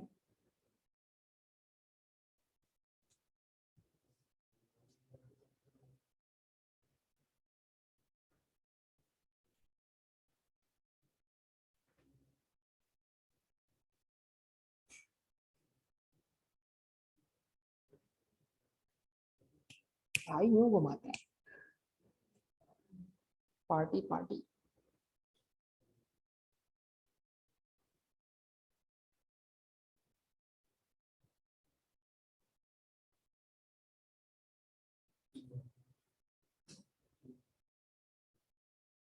इसके भी बहुत सारे सवालात बन सकते हैं, बहुत सारे सवाल बन सकते हैं, लेकिन एक सवाल में बहुत सारे सवाल। प्रीपेड का ओपनिंग बैलेंस क्या है, एक सवाल। प्रीपेड का क्लोजिंग बैलेंस का दूसरा सवाल। ड्यूरिंग दिस अकाउंटिंग पीरियड आपने कितना रेंट रिसीव किया, एक और सवाल।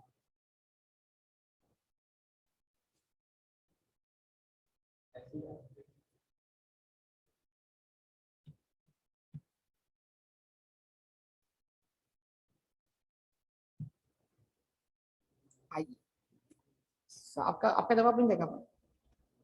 मैं एक ऐसा अकाउंट बना रहा हूँ जिसमें हमें सारे सवालों के जवाब मिल जाएंगे।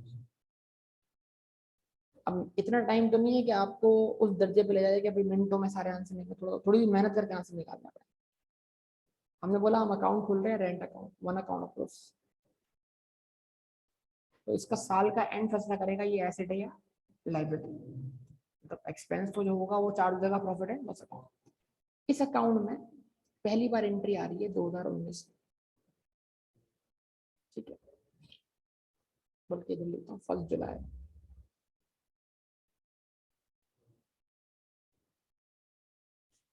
रेंट अकाउंट डेबिट, 75,000 कैशिया बैंक क्रेडिट, नहीं रेंट बोलो प्रीपेड रेंट बोलो, मैं प्रीपेड का टर्म इस्तेमाल नहीं करा सकता।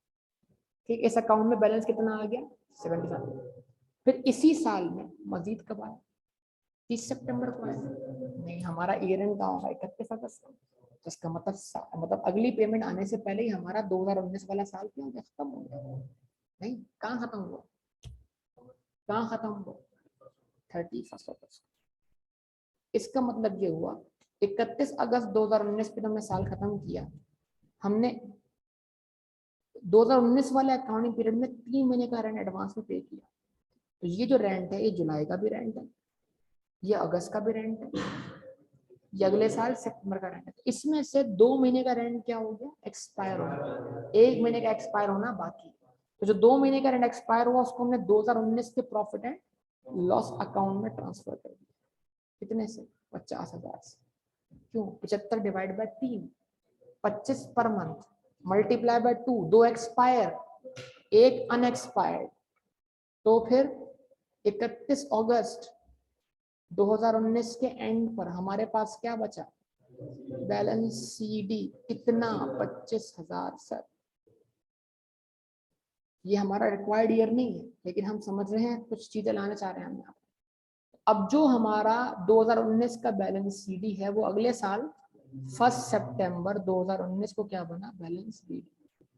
यहाँ से हमारा नया साल शुरू हुआ ना। तो इसका मतलब अगर एग्जाम में पूछे बताओ 2019 जो करंट ईयर है उस करंट ईयर के स्टार्ट पे तुम्हारे पास ऑलरेडी कितना प्रीपेड पड़ा था, जवाब क्या होगा 25,000। नहीं, जवाब नहीं मिला बेटा। अब इसमें बैलेंस आते गए, इसमें बैलेंस आया अगली बार का 30 सितंबर 2019। एंट्री क्या बनी, rent account debit, cassia bank credit. अब ये जो रेंट आया है 30 सितंबर को, सितंबर का तो रेंट ऊपर पड़ा हुआ है प्रीपेड में, ये सितंबर को जो रेंट आ रहा है ये अक्टूबर नवंबर और दिसंबर का रेंट। फिर 31 दिसंबर को जो रेंट आ रहा है वो जनवरी फरवरी और मार्च का रेंट है।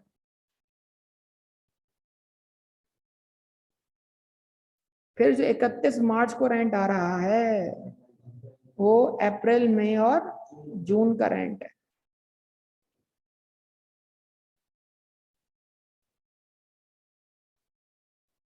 और फिर जो 30 जून को आ रहा है वो जुलाई अगस्त और सितंबर का रेंट है। तो फिर आखिरी वाले बैलेंस में से सितंबर का रेंट स्टिल क्या है, अन एक्सपायर्ड, आवाज नहीं आ रही, उसको हम मान लेंगे 31 अगस्त 2020 को अपना बैलेंस सीडी। इस अकाउंट में जितनी भी पेमेंट्स हैं, ये सितंबर का रेंट सितंबर गुजर गया, ये अक्टूबर नवंबर दिसंबर का रेंट ये भी गुजर गया, ये जनवरी फरवरी और मार्च का रेंट वो भी गुजर गया, ये अप्रैल मई और जून का रेंट वो भी गुजर गया, ये जुलाई और अगस्त का रेंट वो भी गुजर गया। लेकिन अभी सितंबर नहीं गुजरा, तो सितंबर को छोड़कर इस अकाउंट में पड़ा हुआ हर बैलेंस क्या हो गया, एक्सपायर। बैलेंस सीडी कितना आया 25,000। तो फिर 25,000 को छोड़कर बाकी सब कुछ transfer to profit and loss account. नहीं, कितना कितना, कौन से वाले 25, पहले वाले 25 या आखिर में से 25, आखिर वाले, ये तो एक्सपायर हो गया ना। हाँ, इसमें से सितंबर के रेंट को छोड़कर बाकी सारा क्या हो गया, expire. Transfer to profit and loss.